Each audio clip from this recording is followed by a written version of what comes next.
Jesus Christ. Do you want to put another 5 episodes into this? Or do you want to read about Jar Jar's date with Chancellor Palpatine for probably 10 minutes? Jar Jar's dream sounds good to me. It's the Uncle Bill Show, starring Rainy Day and Uncle Bill.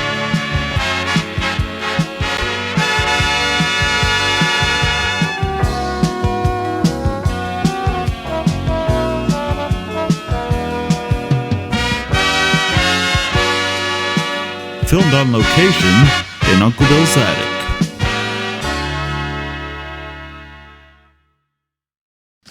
All right. Jar Jar's dream.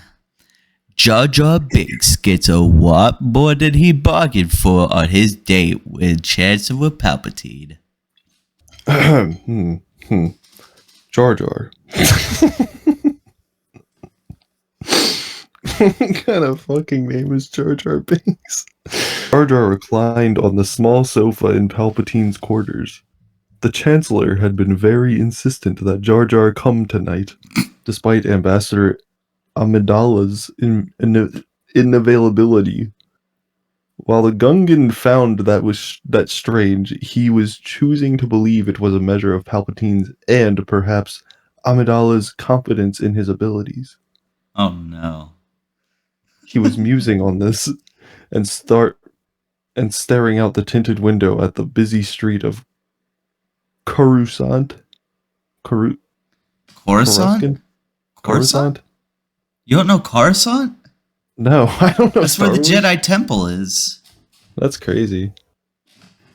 I don't know anything about Star Wars. Oh my god. When he heard the door whisper open behind him, Jar Jar sat up immediately, hoping that the Chancellor wouldn't think that he was daydreaming.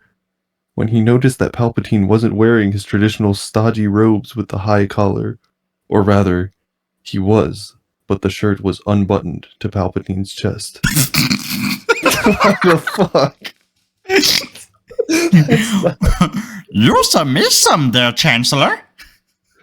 Oh, said Jar Jar, his eyes drawn to the liver-spotted, sunken chest bared before. What the fuck is going on? Oh no, I didn't miss anything, said Palpatine, gliding effortlessly across the floor. I just imagine him snaking toward him on the floor, like fucking the Grinch snaking around the tree and shit. Yeah. It's like sleeving a snail. Soon his skeletal hands were on Jar Jar's shoulders.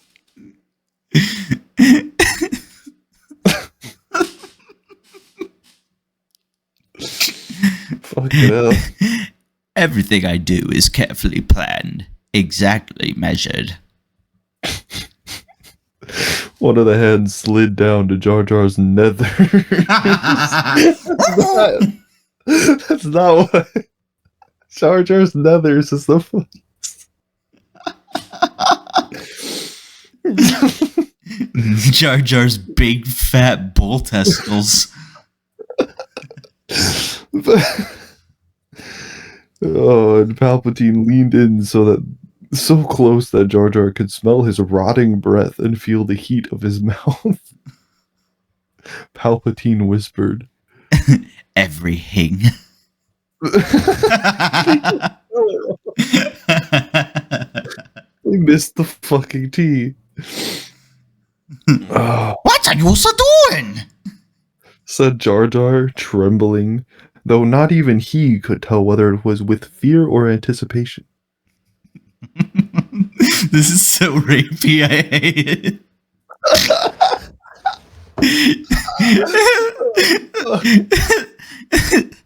You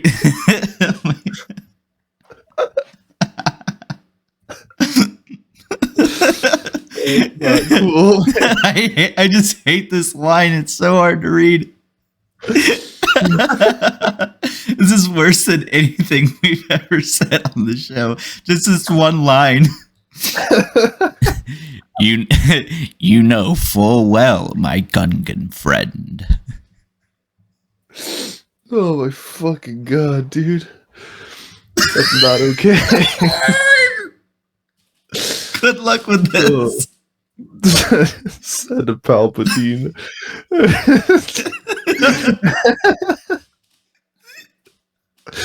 And as the thin, stretched lips found Jar Jar's neck.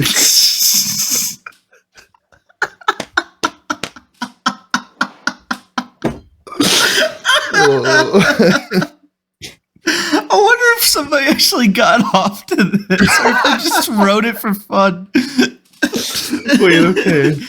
If there's any two characters I want to see fuck in the Star Wars universe, it's fucking Jar Jar and old ass Chancellor Palpatine. And I'm gonna write it even more disgusting than what anything I imagine Palpatine looks like. Well, that's when you know you just have to stop beating your meat. Oh man, yeah, this is Need to take a depraved. break. Reset. Oh my god, we're halfway. Holy fuck. Okay, it changes tone. Good. Jar Jar was woken from his daydream by the door actually opening. Palpatine walked in, fully dressed, and the Gungan shifted position to hide his eagerness. His erection, his massive eagerness. Oh! Bombad boner! Giant, throbbing eagerness.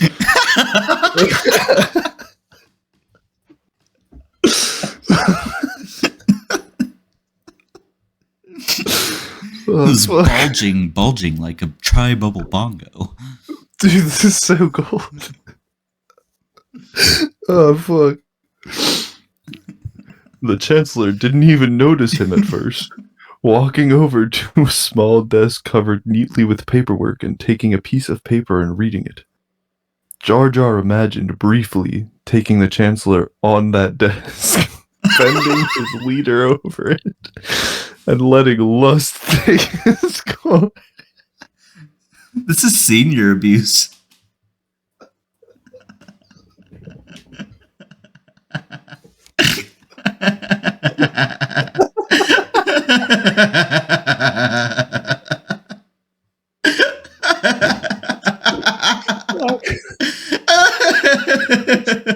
Oh my god.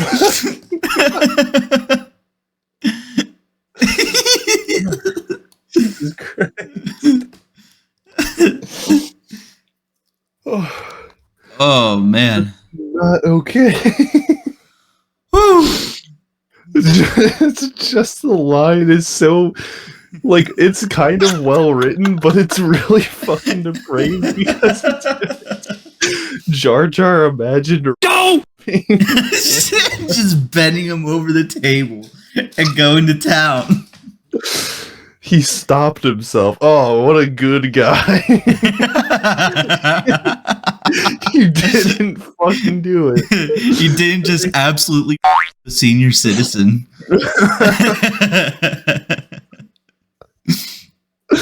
That's not cool, dude.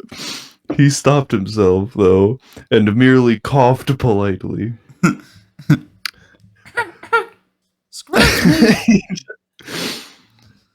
Palpatine looked up and saw the Gungan for the first time. Oh, why, it's you. Why are you here, Ambassador? You called me. Said Jar Jar, hoping this was some game the Chancellor was playing with him. The thought excited him. Dude, Jar Jar is such a fucking pervert, bro. Like, literally everything. He's been like, oh, I baked some cookies. Would you like a cookie? Oh, is that code for something?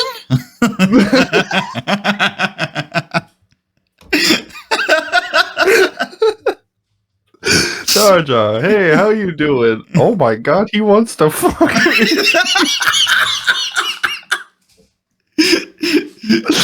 Oh, Jar Jar, it's been a while. How are you doing? Oh, you're still trying to fuck?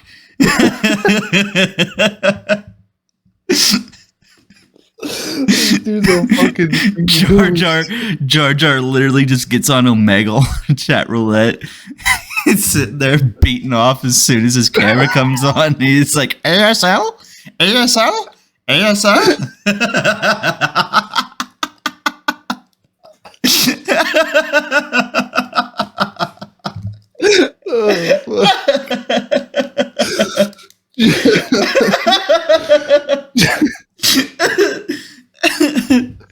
Jar Jar's a fucking sex pest. He really is. Okay, I've lost it. Okay, you said the thought excited him. Yours called me. Oh, I can't imagine why. Said Palpatine. You are dismissed. Oh, dude. Fucking turned him right down. Oh my fuck. Oh, we're almost there, Tristan. We should just Jar call Jar this. walk- We should just call this segment "Every Paragraph a Laugh." Genuinely. Jar Jar walked out of the room and right into the broad and noble chest that made Palpatine look like a desiccated carrot. What the fuck does that mean? Jar Jar walked out of the room and right into the broad and noble chest that made Palpatine look like a desiccated carrot. The Gungan looked up, right into the shining blue eyes of Matsuhiro, savior of the Fictosphere. What the fuck?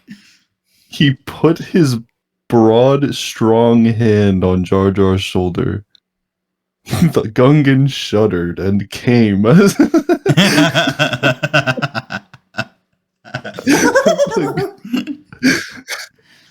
Gungan shuddered and Matsu spoke. I don't even know who the fuck. Is this like a self-insert? The Fictoverse? I think so. The Fictosphere? Fictosphere probably.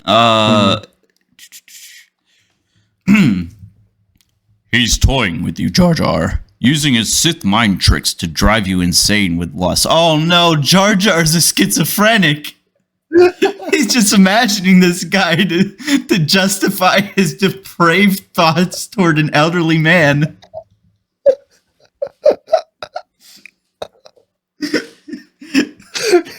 Come up with a whole fucking character. He had to come up with a whole character to justify his thoughts. So you're telling me I should kill her? Eat that! What's a Misa saying? I'll just ask Matsu.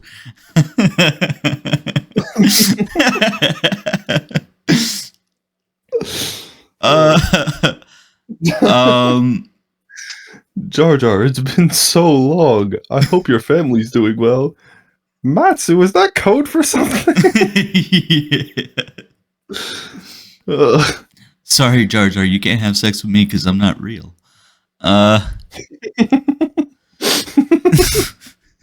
just a figment of your imagination. He only tells him that whenever Jar Jar takes his medication. You have to be strong enough to overcome him. Do you think you can? Jar Jar shook his head, feeling his cheek rub against the rugged hero's hand. Misa not able to fight him. Misa love him. Matsu closed his eyes and said, So be it. I'm sorry for what I'm about to do, but I'm not really. oh, fuck. Oh, no. He jacks Jar Jar off at super speed to clear his head. Wow! Pulse not clarity.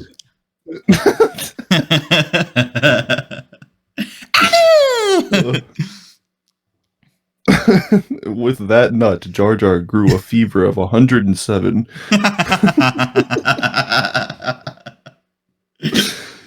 He was swiftly taken to the hospital. Alright.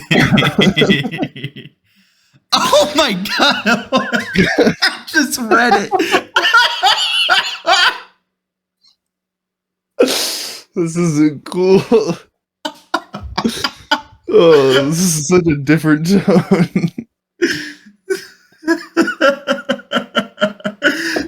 just went from depraved sex act to actual schizophrenia.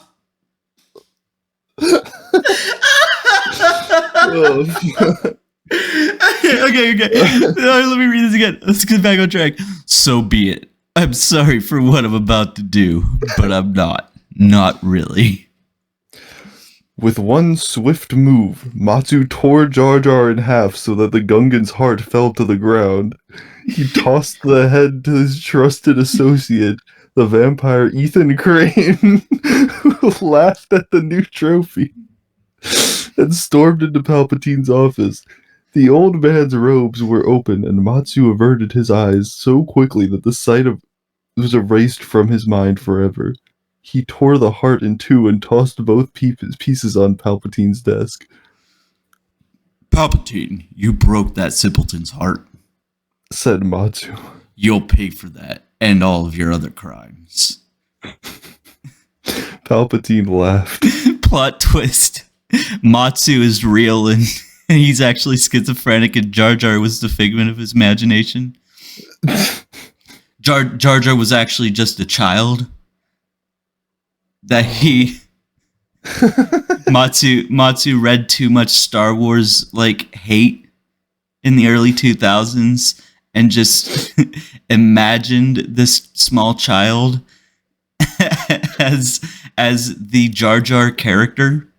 Oh my fucking god.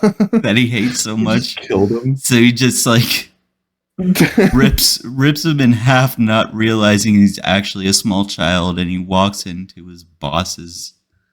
He walks into his therapist's office and throws this torn in half child on his desk. Look what you did, Palpatine! You broke this poor creature's heart. He's like, I gotta call the cops. I gotta call. There's no fixing you. What is that? What the fuck is that? What the fuck is it? Yeah. Pressing the button under his deck. What the fuck? What the fuck is that? Oh fuck. He just walks in completely naked. His head's like shaved. Walks in completely naked. He's fucking jacked like the movie Glass.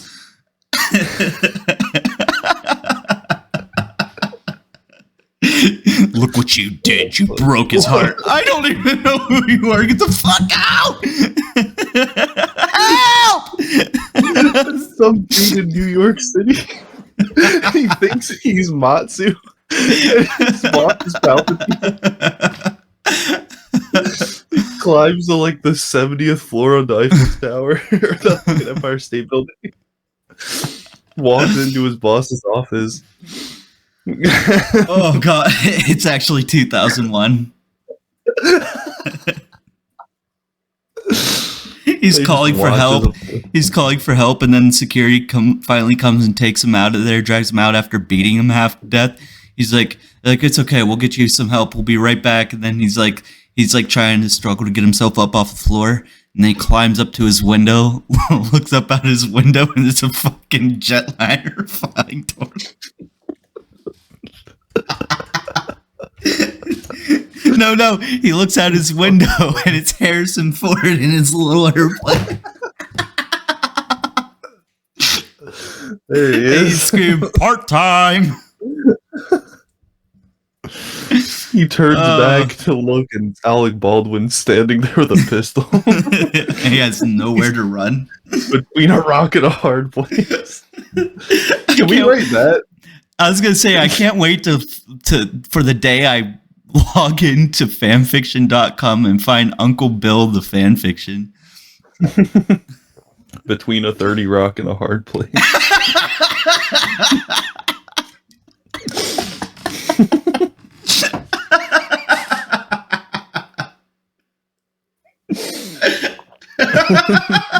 Such a good title.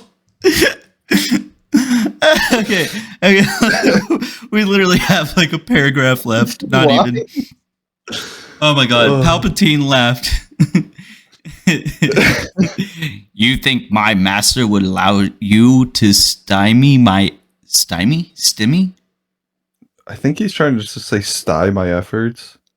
Stymie my efforts. Yeah. The long years of labor to build towards the ultimate goal. You're a fool, Matsuhiro. A fool. The force lightning that erupted from Palpatine's withered hands were mere tickles against Matsu's muscular body.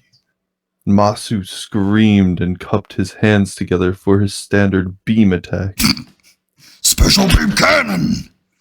It smeared Palpatine from existence, leaving only an empty, burning room and unfulfilled memories. We're done here. Said Matsu. We're done. Good fucking god. I need to talk to this dude. This is crazy. That was a fucking masterpiece. Hell yeah. That's the best fan fiction we've read in 4 episodes. We need Christopher Oh my Nolan. God. We need Christopher about to Nolan make to a make this a film. This is so fucked. I forgot about the first half where it was just Jar Jar imagining fucking the Chancellor. Like, what even? It just took like a total tone shift. Oh, Matsuhiro is the fucking author. Oh my god. Okay, so he was just a So self-insert. it was a self-insert. Okay. Oh my god. That's the best self-insert I've ever seen. His profile picture, or the picture for this, Is that Gohan? no, it's Goku That's with Gohan's Oh, that is Goku. clothes. Because it's not Piccolo's clothes, because Piccolo's were... Anyway. I heard you're pretty strong. Can I beat up my own son? I'm thinking about making a fucking fanfic.net account just so I can leave a review for this. Yeah, Yeah. that was really good. I want to see more of this. We gotta fucking pull this dude out of retirement. Wait, let's see if he has any other shit. Oh, wait, you're right. We Yeah, can go click to- his Oh my god. The he's got Matsu a Knight lot. returns the greatest battle while Matsuhiro assembles the greatest team the multiverse has ever seen. Pokemaster Terrapin love- is tasked with bringing together all the Kongs. Oh my god, it's all Donkey Kong. This is awesome. That's we know what amazing. we're doing for the next like 20 episodes. Oh, some this of is them my have new multiple favorite characters. author. This is one of the best of all. Matsuhiro saves Christmas. Matsuhiro is called upon to save Santa Claus, but can he do it while also completing Santa's rounds for the night? Yes, because he's smart enough to send a team to do half of it. All right, are we good? I think so. That was awesome. Oh, welcome Welcome. to a new era in the Uncle Bill show. It's getting cold Yeah. out, and we're doing away with Hawaiian shirts and bringing out the blazers. Jeez, why are Tristan's- you wearing a blazer? Tristan's wearing the Boney Plays shirt I got. I sure am. How are you wearing a blazer right now? Is it cold in your house? It's actually starting to heat up because I've had my heater running up here. Oh, okay. Yeah, fuck Yeah, it. so- Blazer season is over. It is now sunset grill season. See, it's 55 outside, but it's fucking hot in my room. Yeah, it got kind of toasty up here actually. It Yeah. was fucking freezing. So Holy we shit, got- How long have we been recording? An hour and 16 minutes. All right, I'm gonna flip my fucking laundry. I think, and then we can. All right, that's fair. We got about an hour of bonus content that's probably not going on YouTube anyway. Oh my god, dude. The only show where are you? And we'll be right back.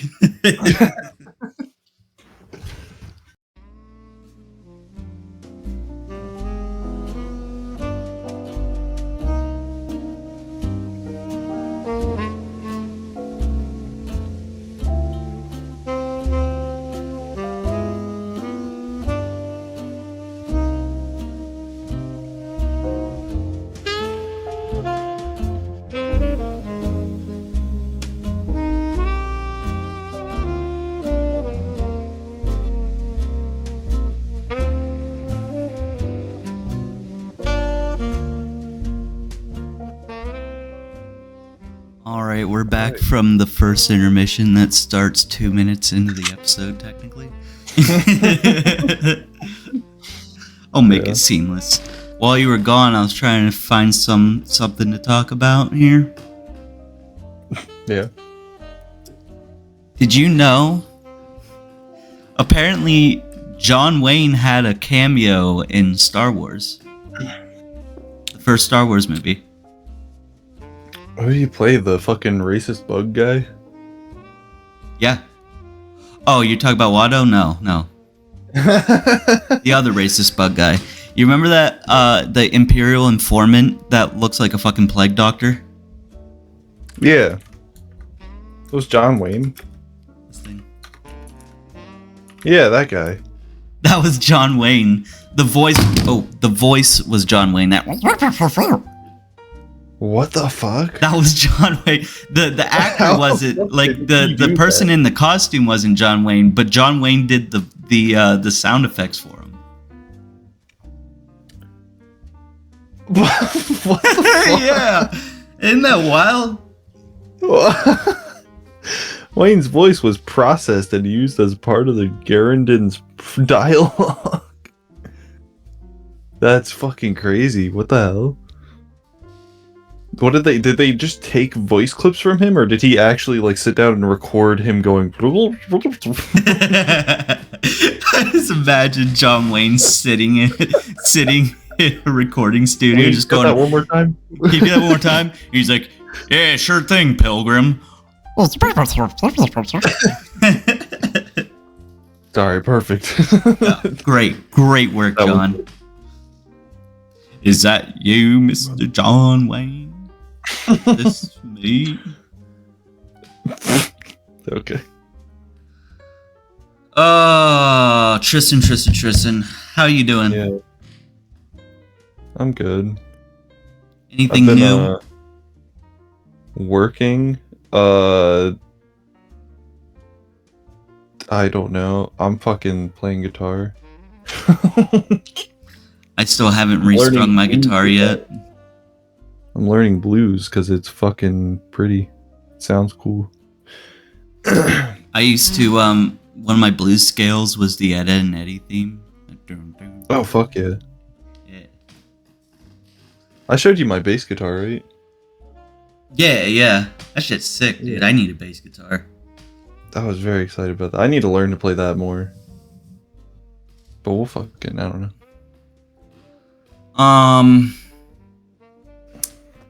Well, I guess this is gonna be a short episode, so let's get right into the news. Yeah. I was gonna say, there's a giant tumor-sized elephant in the room that just happened that everybody's kind of upset about. Oh, please lengthen the runtime of this episode, Tristan, because I don't know. I might know what you're talking about. But my mind is. No, we watched it happen. Oh, Mr. Beast. It's probably the biggest topic we have today. We watched it happen. We were in a Discord call, Will.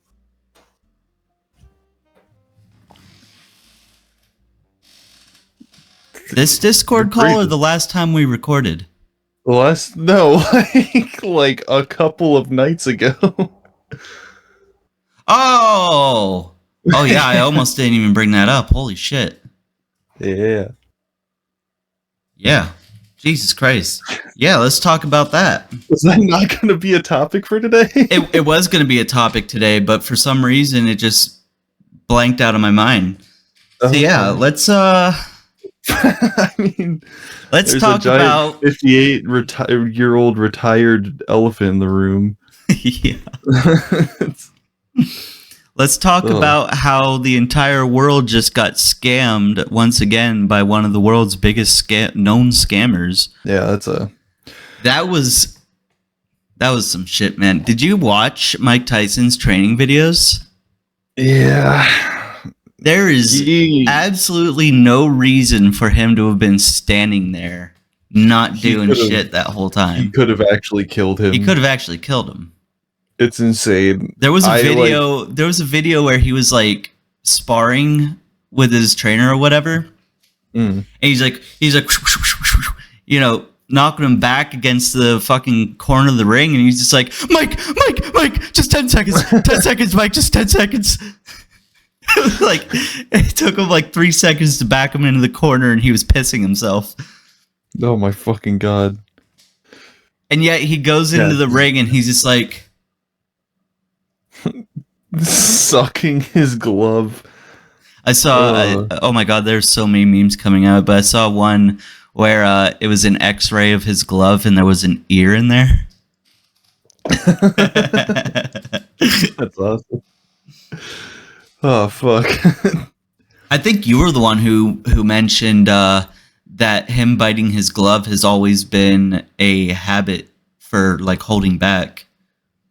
Apparently that was a thing, right? So like it was, at least from what I remember reading or hearing or whatever the fuck I do these days, somebody was like, yeah, he would always do that when he was like trying to control himself, because he was like, he's super animalistic when he got in the ring. He was just like super instinct, and like, you know, he'd get out of control a little bit, so he'd do that to kind of calm down, or like, you know, whatever. And he was doing that the entire fucking fight, which shows that he was really able to. He would have killed him, but he just. Well, it was in he his just contract was not told to. Yeah, he was literally just paid off. And it sucks. It's like, just wild because it's like, I feel like that's your. Excuse me. Like, sorry, Will's dad. When you're Mike Tyson, I feel like losing a fight to Jake Paul is just damning to your entire Painful? career and dignity. Yeah, like why? So why would you do that willingly? I'm just gonna say I'm just gonna full out say it. I don't even care if they send me like, you know, a cease and desist or something. But that was in fact 100% staged. Oh yeah, no, absolutely. But like, you realize there was so much betting on this fight, and like that's the point of it being a scam, is like they made money doing it from people betting. Wouldn't that be illegal? Yeah. That's super illegal. So like, why isn't there some kind of like I don't know. I think it's commission maybe or the way something. the deal was made it so that it was like, It's not like we're ever gonna see that contract. no. You know, here's the there thing. was a. Sorry, go ahead. Oh no, you're bless fine. you. Keep going. I'm gonna bring out like a conspiracy of the week, but you keep going first, and then we'll get into that. I actually had a conspiracy of the week on this. All right. I'll show you mine if you show me yours. All right, big boy, whip it out. All Whip right. out that. Conspiracy of the week.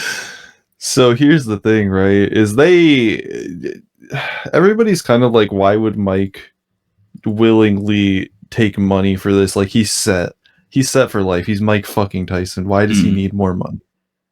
And I think they have something on him. They have some kind of like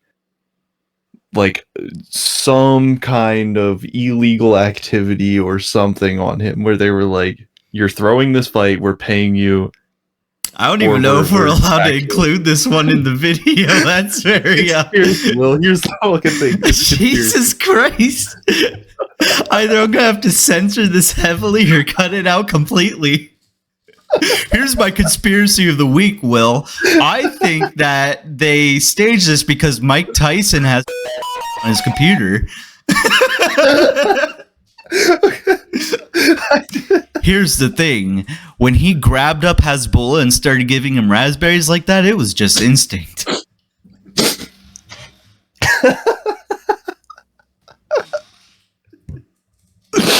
Oh my fucking god. Him putting his ass on screen was actually him pushing his agenda. Oh no, I saw a conspiracy that it was some fucking retard. I hate this conspiracy theory, but they said that was his humiliation ritual. Which, if you haven't heard of humiliation rituals, it's like the Hollywood elites like ritual where they humiliate a star as like some kind of like rite of passage into their satanic cult. It's literally just conservative fucking conspiracy Wait, shit. this whole fight could be like his humiliation ritual. Because like Holy shit. the last time I heard about that one was the humiliation ritual was when I think it was the Oscars and John Cena was sent out on stage completely naked. What? You didn't see that? No. When was that? I think either earlier this year or last year. I was gonna say you can look it up. I don't want that on my fucking computer. It'll be on our Discord. That's true. That's fine. I don't have to interact with it. Okay, yeah, that was this year. Oscars 2024. Why the fuck? Okay. That's cool. Alright, so humiliation rituals. Yes, sir.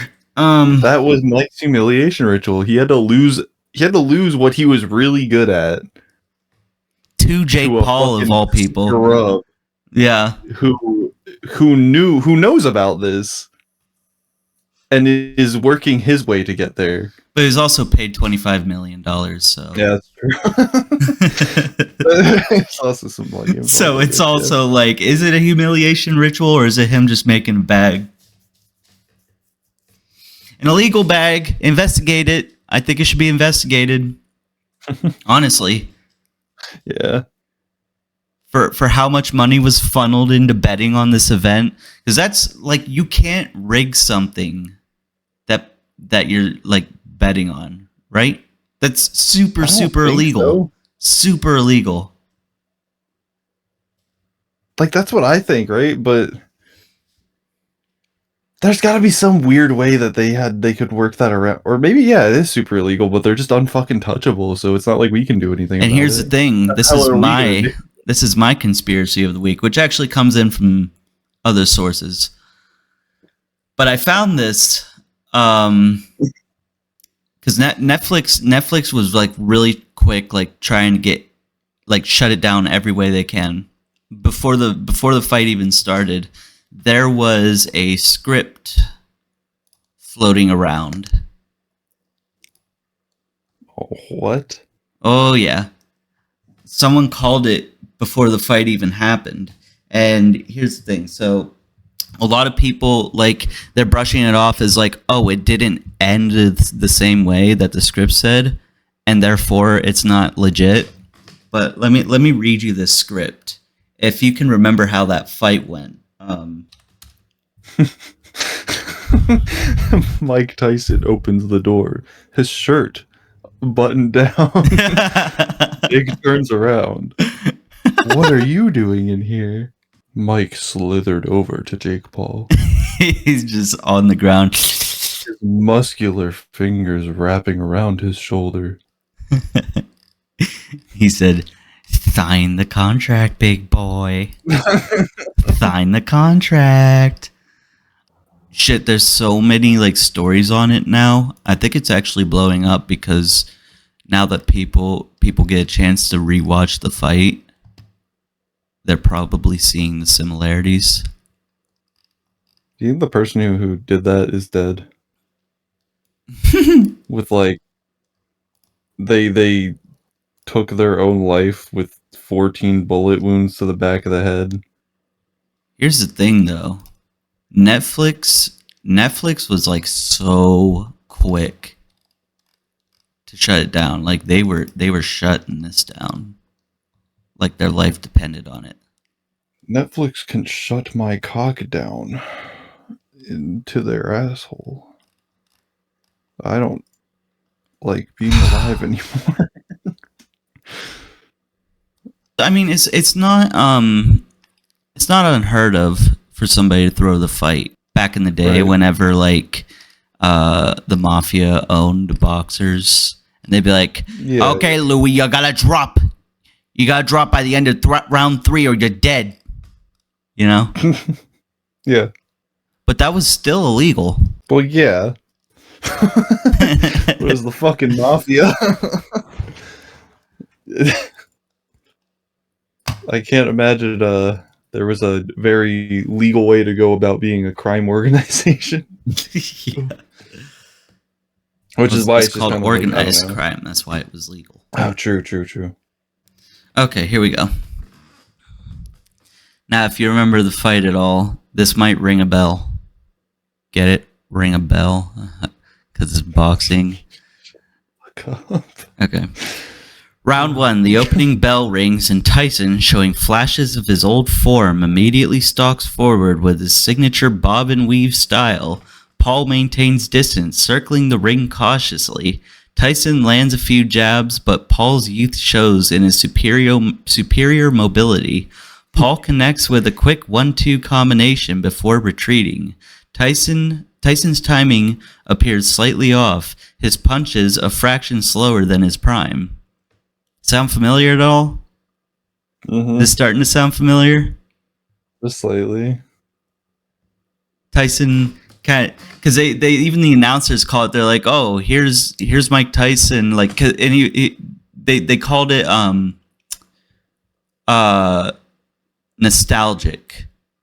I think mainly because he was doing it just to do it, and there was no reason. It's not like he was even ducking Paul's punches. Yeah, but like Tyson lands a few jabs, but Paul's youth show. I mean, this is it.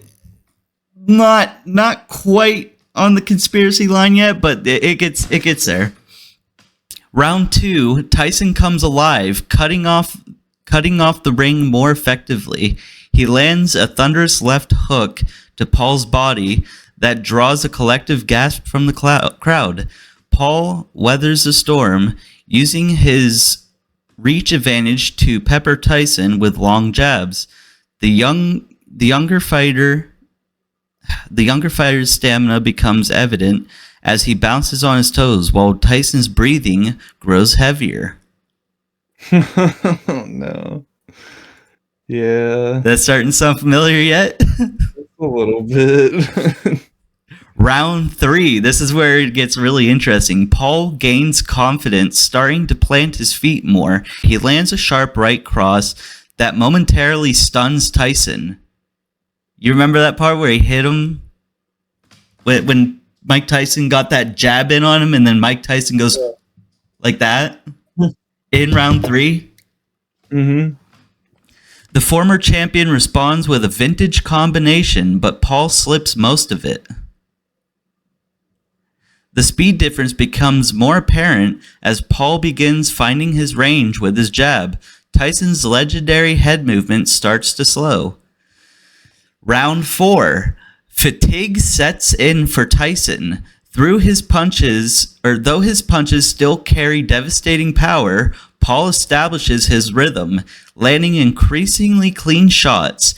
A particularly sharp right hand opens a cut above Tyson's left eye. You remember in round 4 when he grazed his eye? But barely, because I remember just like being kind of in awe that this fight was actually dragging the way it was. It's hard to like in the moment because of how fucking awful it was. Yeah. But like, No, I don't remember, but I watched so many highlights from the video and read the script that came out before the fight even happened. I was like, there's a lot of similarities here that play out exactly how it does in the script. yeah. The old champion bowls forward trying to close distance, but Paul's footwork keeps him just out of range. The tide is turning. Okay. That he was kind of, yeah. Now, this ends at round 5 on here. The decisive round, Paul, sensing Tyson's fatigue, begins to press forward more aggressively. He lands a crisp 3-punch combination that backs Tyson to the ropes. As Tyson tries to weave away, Paul times him perfectly with a devastating right hand that catches him flush on the chin. Tyson's legs buckle and he drops to the canvas. The referee begins the count, but Tyson, despite his warrior's heart, cannot beat the 10 count. Winner Jake Paul by KO round 5. So obviously it didn't end with KO at round 5, but the first 4 rounds played out almost exactly how the actual fight did. What I think happened is that Netflix caught wind of the script leak, and then they had to like wing it as much as they could. Which is why Tyson ended up being so glove bitey. Yeah. Because it started happening a lot in the later rounds where he was just straight like mouthing his glove. Mm-hmm. But like the fatigue setting in, the way it's scripted, is exactly how it played out. Because like the end of round 2, he was starting to get winded, and then round 3, he was like breathing all heavy and slowing down.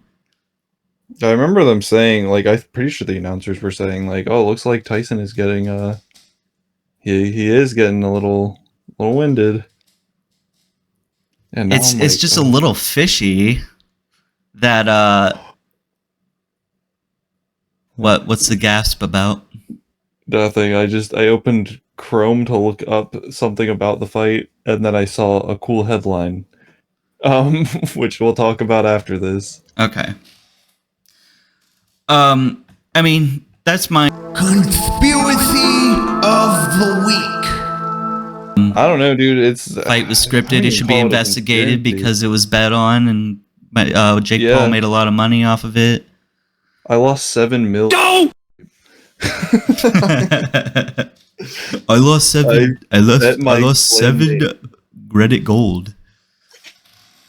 My one claymate was smart, and he said, "I'll give anybody 2-to-1 odds for Paul." Oh, versus you Tyson." actually bet in? Go! Yeah. Oh, Which dude. is not is bannable, so no, I didn't. But I my claimant was like, "I'll give anybody 2-to-1 on Paul versus Tyson," and I was like, "Cool, I'll put 7 mil on Tyson." And my other claimant was like, "I'm putting 100 mil on Tyson." I was like, "Holy shit, that's egregious!" And he was like, "Cool, I'll see you guys after the fucking after you lose." And I was like, "Man, there's got to be like they wouldn't make Mike Tyson lose this fight. They're just trying to give him one last good." I remember good match. when it started. When it started, was I and that naive. what's the name of the company? Was it FanDuel? It was one of those companies. Yeah, it was one of those. It was like companies. sponsoring the fight or whatever. It was like Yeah, they were really trying to press betting on there, Mm-hmm. which is And- wild that they were allowed to do Yeah, that. I Or, remember. like- I remember being like really conflicted because I was like, I want to bet everything on Jake Paul because honestly, You would, yeah, yeah, you would have fucking doubled. oh my it's god, I so would have easy. been rich by the end of that. Because I called it. I called it as soon as I saw the betting shit. I was like, if I bet everything on Jake Paul, I might win because I guarantee you this is scripted. Yeah. Like every Yeah. other one of his fights. Oh yeah, I don't know why I didn't. You know what's even also think fishy would be about the pretty script cool. thing? Is the only other time that a script was leaked that said, I can't remember who he was fighting. It was the guy he lost to. But in the script, Jake Paul was supposed to win. Tyson Fury. I think so, yeah. That was like an actual boxing.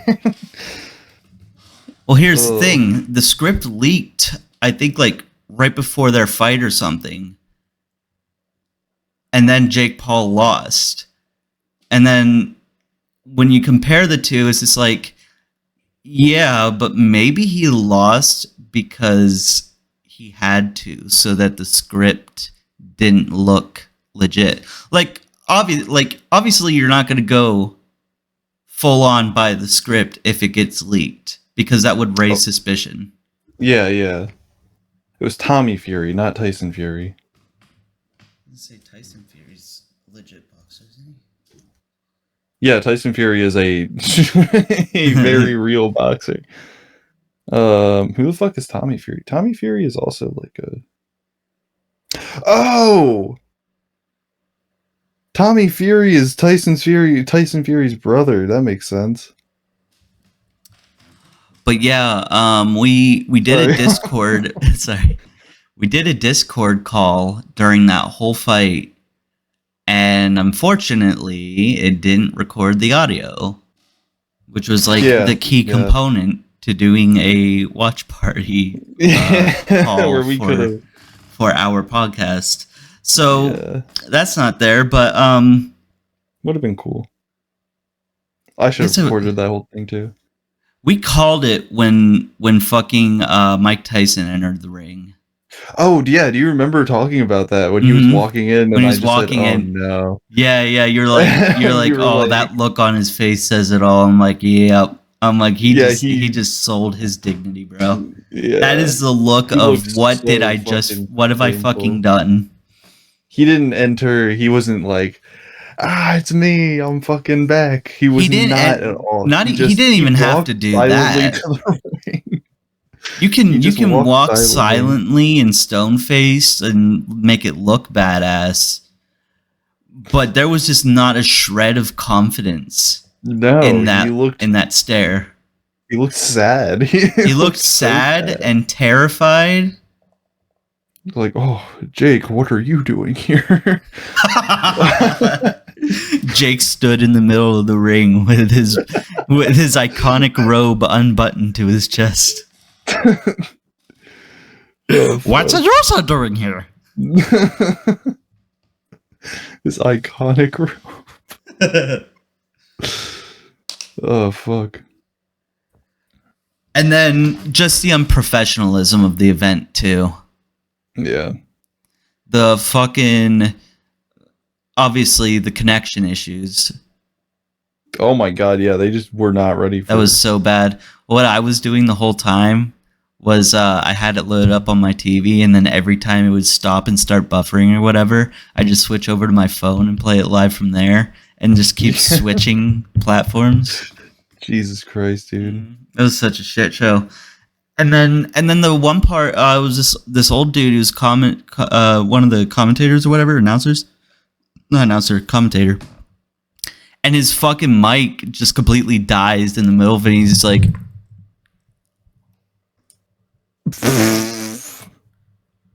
and then they had to share mics at like the commentators had to start sharing mics because they That's- just, Disgustingly. Oh my god. yeah, it's so bad, dude. Oh. I couldn't imagine. Like, That I felt could've like written a elder better abuse. That whole thing felt like elder abuse. show. Yeah. Just Mike stops working on this elderly man. Jake Paul beats the shit out of an elderly man. That's one thing that really pisses me off too, is like everybody like talking about this. It's like, oh yeah, Jake Paul, big man for beating up a senior citizen, blah blah blah blah blah. I'm like, did you watch anything leading up to the fight? Like, that is what he wants you to be mad about. Yeah. When that's not what happened at all. It had nothing to do with age.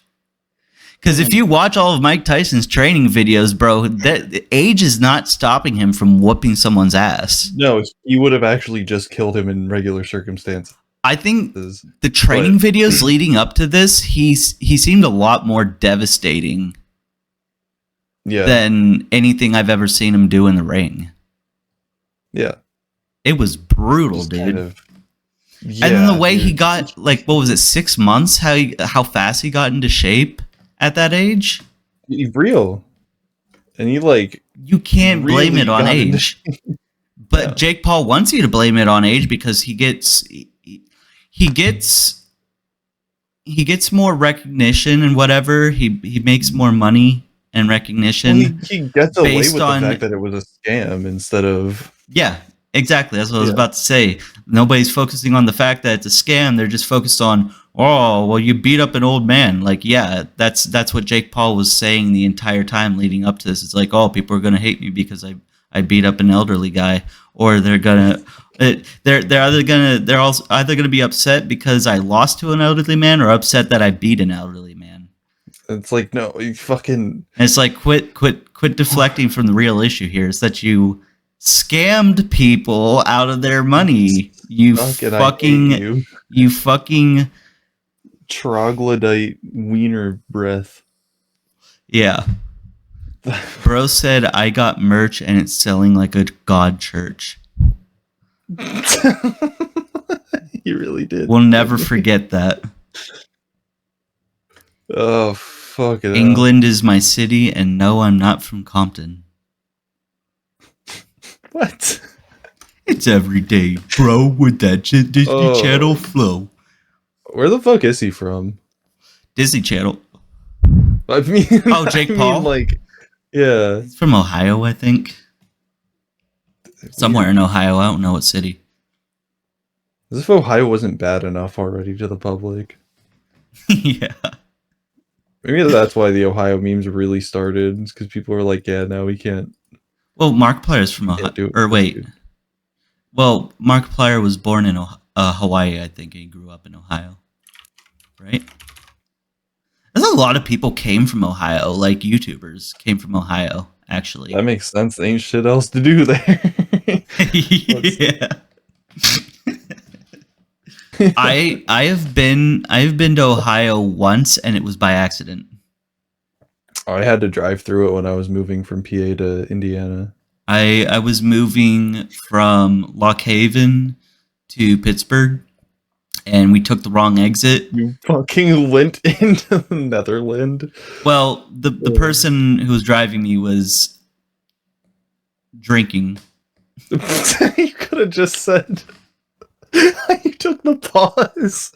You took the whole pause to like make sure it wasn't illegal, or like how to phrase it correctly, and then just said the most illegal thing. I didn't know he was drinking. You could have said like he was drinking out of a thermos, and I just thought he had very raunchy breath. I thought it was coffee. I thought he had like cold old coffee in there, but it was alcohol. And he's just driving like and then I look out my window and I saw a sign that said welcome to Ohio or some shit, and I'm like hey dude. I was like do we normally have to go through Ohio to get to Pittsburgh? He's like, you can, but we're not. I'm like, what do you mean? We're in Ohio. He's like, no, we're not. I'm like, dude, we just passed a sign that said, welcome to Ohio. He's like, no, you're full of shit, dude. We're not in Ohio. I swear to God, we're not in Ohio. And we're driving down the fucking... Immediately, the sky turns orange. Like, not like sunset orange, but like pollution orange. It's like gray. It's gray and orange. It's fucking disgusting. Yeah, green fog sets in. We pull over to this junky-ass truck stop / McDonald's. He's like, I'm telling you, dude, we're not in fucking Ohio. We're on our way to Pittsburgh. I'm going to ask for directions. And then he walks into McDonald's, comes out like 5 seconds later, and he goes, we're in fucking Ohio. I'm like, I told you. Oh, what a dumbass. He's like, how did that happen? I don't understand how that I'm like, I could have told you how that happened. The sign that said, welcome to Ohio. You don't go past that. We drove here. That's how that happened. You drove into Ohio. Oh, fuck. That's awesome. It was a funny experience. Yeah. But at the same time, I never want to step foot in Ohio again. I feel like if I spent any more time out there than we did, I would have suffocated. It was so gross. The air was just thick. The air was thick. Your dude. fucking like tar. Radometer is going off. Yeah. It's fucking nasty. Fuck Ohio, dude. Yeah, that's... Anyway. Anyway, that's the Mike Tyson Jake Paul fight. I guess so. Fucking hell.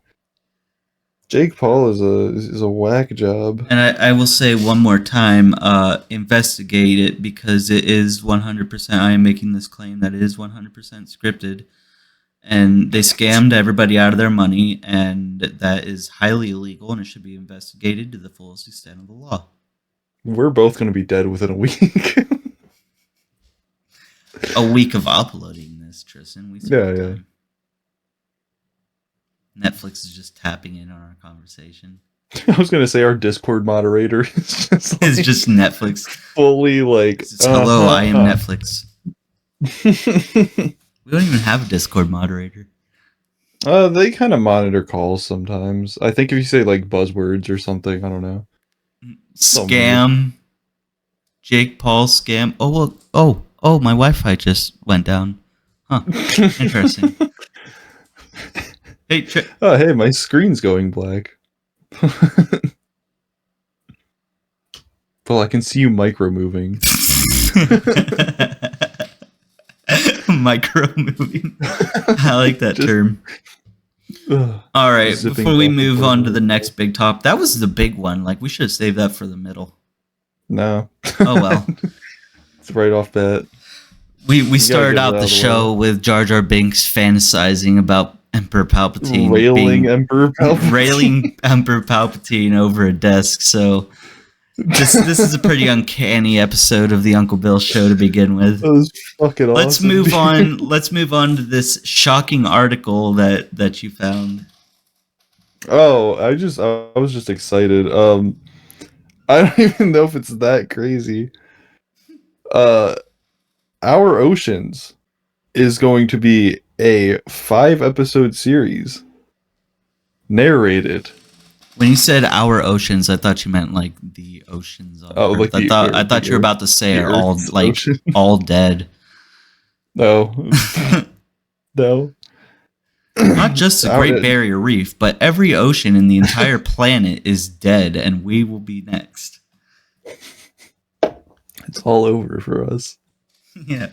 It's gonna be a 5-episode series that does, you know, it's underwater wildlife and stuff, as if we didn't already have enough of these fucking shows. I'm very fascinated by marine documentaries. Marine biology is cool. Yeah. I really That was do actually like. one of the that I actually wanted to get a job in marine biology. That's one thing I wanted to go to school for. It's honestly, it's a really cool field. There's so much like undiscovered there. Mm-hmm. Like so much undiscovered shit. And you get a job in We- that field, you can every day you'll be discovering something new. Really, Every day, bro. with that ocean documentary Underwater flow. flow. with that constant current flow. Okay, I just said underwater. Anyway, With that refrigerator water flow. with that dead billionaire flow. That dead billionaire flow. Yeah, there we go. That's more that's more controversial to say. Don't even investigate it. Don't invest just like actually for millions of It's people not to. He did dox Post Malone, so like it's fit. Yeah, I know, that's true. You're Why? yeah, I saw You saw that? You saw that? What the fuck happened? I don't know. I think I had like a power out. I don't know how I my mean, you're computer's still still running. here. Yeah. I think maybe well, you have a Literally search everything filter. else just went out though and then back on. What kind of weather are we awesome. expecting? We're expecting snow, like a shit ton of snow here. We're expecting. we were expecting it Holding your stomach. this week. Oh, thunderstorms. We're expecting. Hold up. you being Wait. held by Jar Jar Binks. What? Is it thunderstorming? I couldn't hear shit this entire time through my headphones. I take off my headphones, I hear and then something bang on my fucking ceiling out here. It You're about to sounded like die. it sounded like a car dropped from like 20 feet in the air and went. "Ah!" Jesus Christ, dude. Wait, I'm gonna go over my window and take a look. Hang on, I'll be right back. This is Okay, like, have fun. it sounds really terrifying, actually.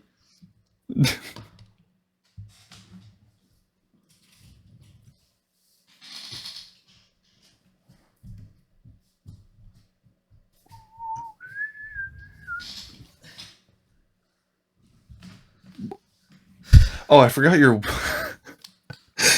I forgot your window is behind your desk, so I was like, "Why did you just crawl out? William Slithers. You work for Bill Clinton? What the fuck is happening?" Yeah, right. William Slithers back to his Discord call. No, yeah, it's coming down hard out there. I just realized, yeah, it is about to start thunderstorming where I'm at.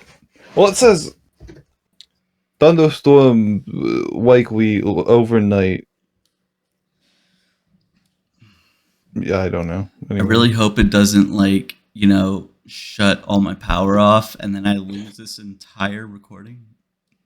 Yeah, that'd be kind of shite. Oh, yeah. Here we go.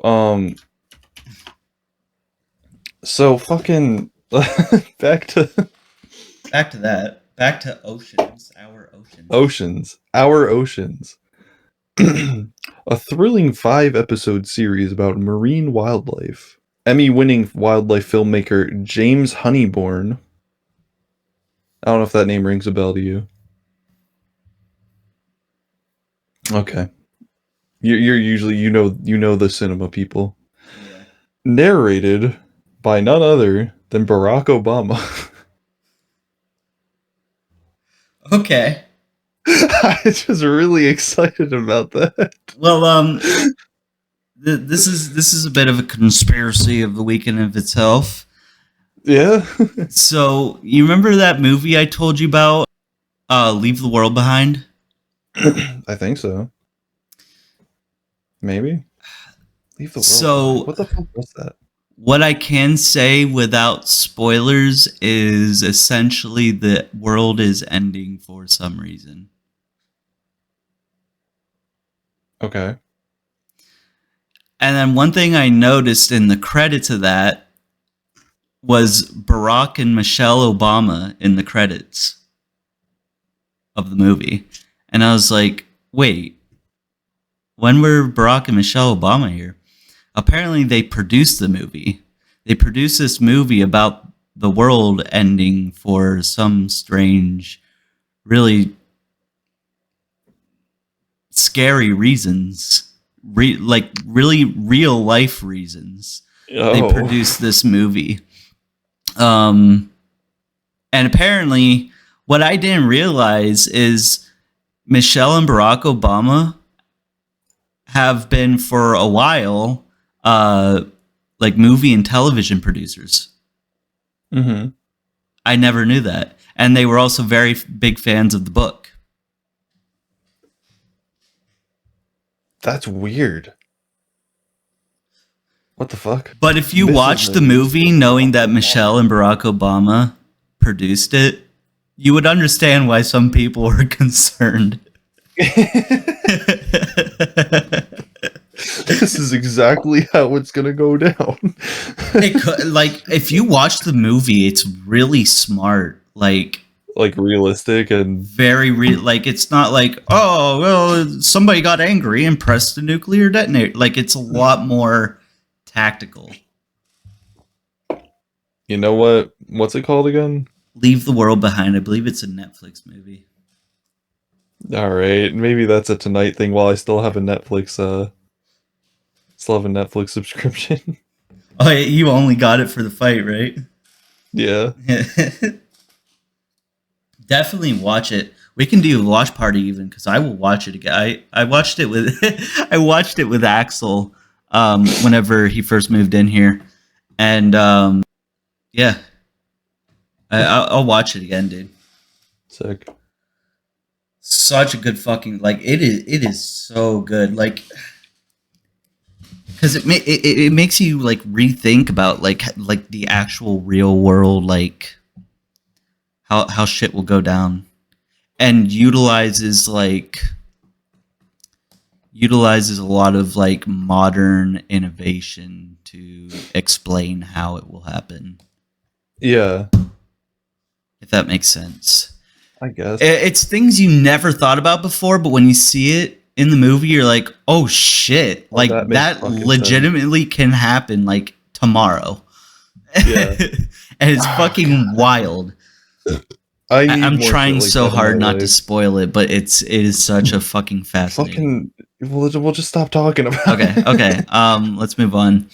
You were talking about Iron TV Mike shows. You were talking about TV shows.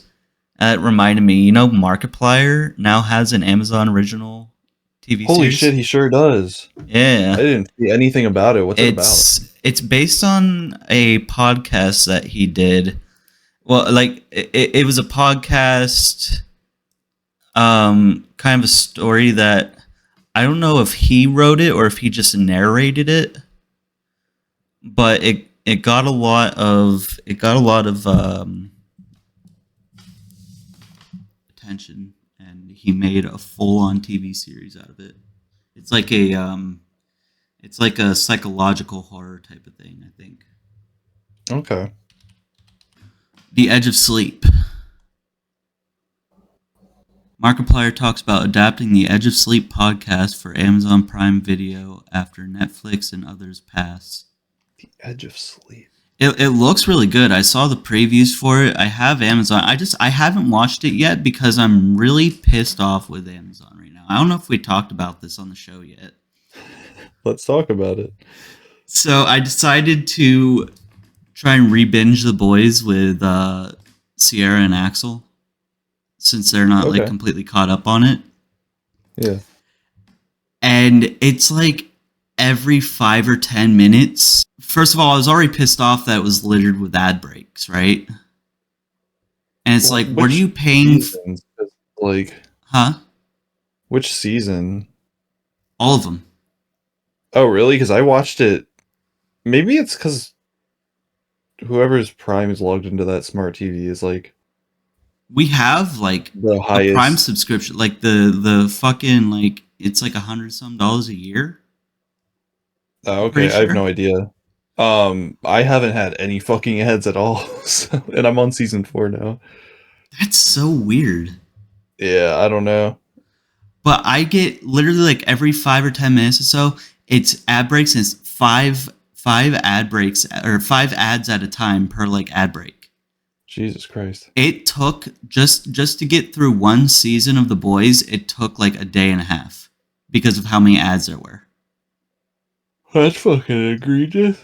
I mean, they're like hour-long episodes too. Yeah, That's like 8 hours. but 'Cause there's 8 for a episodes season, season, like 8 episodes, like yeah, that's like 8 hours as opposed to like 30 hours. Yeah. Like no joke, it took like around 30 hours to get through a season of The Boys because of the ads. That's fucking egregious. Yeah. I don't That's know. Maybe I'm insane. just heavily targeted for ads.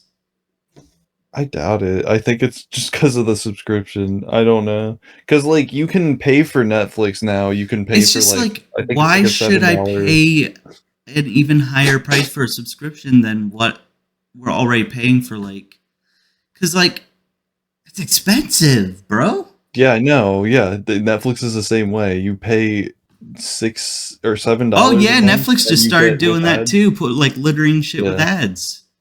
You get, $7 They're a like, month to gets produce- you Netflix with ads. To keep producing content for you, we need ads. It's And then like, it's like fucking how many 16 people are bucks a month. subscribed to you for over $100 a year? And then on top Yeah. of that, you make more money off of like selling shit through Amazon Prime and shit, like actual Well, physical just- shit. Nobody cares about the consumer. They care about the fucking. They can make more money because nobody else is going to take over that market. So, and they know like people are pirating shit anyway, so they don't really fucking feel bad about it.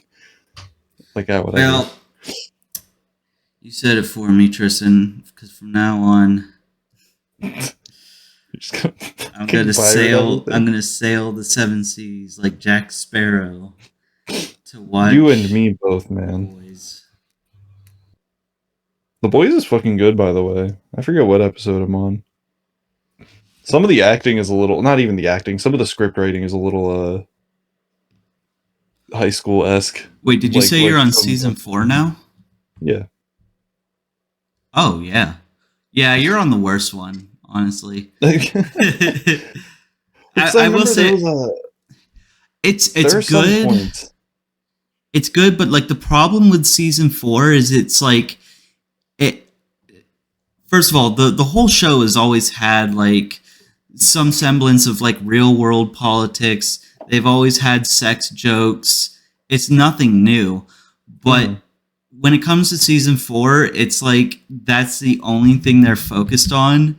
Is like how close can we make this to real world politics all the fucking time, and every single scene it has a very like over the top sex joke in it. And I'll even go as Yeah. far as to say it even ruins a lot of the scenes, like ruins the actual like drama or intensity of the scenes Yeah. to just cut it Yeah. short with like a dick joke. I forget. I think I'm on like episode 2 or 3. But I remember the first 2 episodes. I was just kind of, Starlight, you will hate Starlight by the end of this. sick. I mean, I've always already, I'm already like, kind of like. I think everybody's like already kind of like annoyed by her being a little. I'm not annoyed by her. I'm annoyed by the character. Yeah, that's what I mean. Like the character writing of the Starlight. character in a Yeah. sense. I'm not but, talking about like, the I actor. think- I'm talking about the character. No. I just mean like the character is written weirdly, but also like the decisions don't make any fucking sense for the character and what Yeah. she's supposed to portray. Yeah. Especially in season 4, dude. Like, it genuinely makes you hate her. Like, All right, really bad by the end. sick. I'm gonna. Hate You're this. gonna hate a lot of characters in this that you're supposed to be rooting for. Oh, And then the ones that you're not supposed to be rooting for, I'll say like Butcher, for example. You're not necessarily supposed to be rooting for him because he's kind of like an anti-hero. He's doing bad shit. Yeah. But like some of the overtop shit he does in here makes him more likable than Starlight, which is insane. Because you would think the writers are trying to go the opposite way with that. Right. Like this is the more morally morally better character. Then they make some choices with the writing that's just like they wouldn't wouldn't do this if this is how you want the character to be presented. They wouldn't do this. They wouldn't say, oh my god, just wait till you're like near the end. Oh my god, you are going to hate I hate Starlight. I hate Starlight in this. Holy shit. The thing is, I kind of liked her at first. Like, I think, like, for the first couple of seasons, like, yeah, I didn't really, like, have a... I don't know. I liked her. I liked her character and everything. I thought she was cool. I thought she was, like, by grounded. the time it gets around to, like, I'd say season 3 is where it kind of cracks a little bit. Like, it doesn't feel like they understand how to write her at that point. Yeah.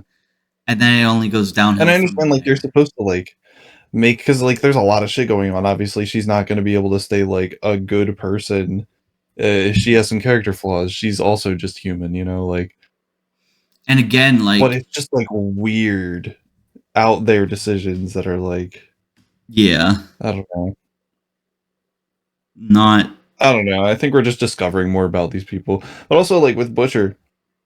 Well, it's late He's for starting to- Discovery because starting to be season fun. 5 is going to be the end of it, apparently. Really? Yeah, Eric Kripke confirmed that he's ending it with season 5.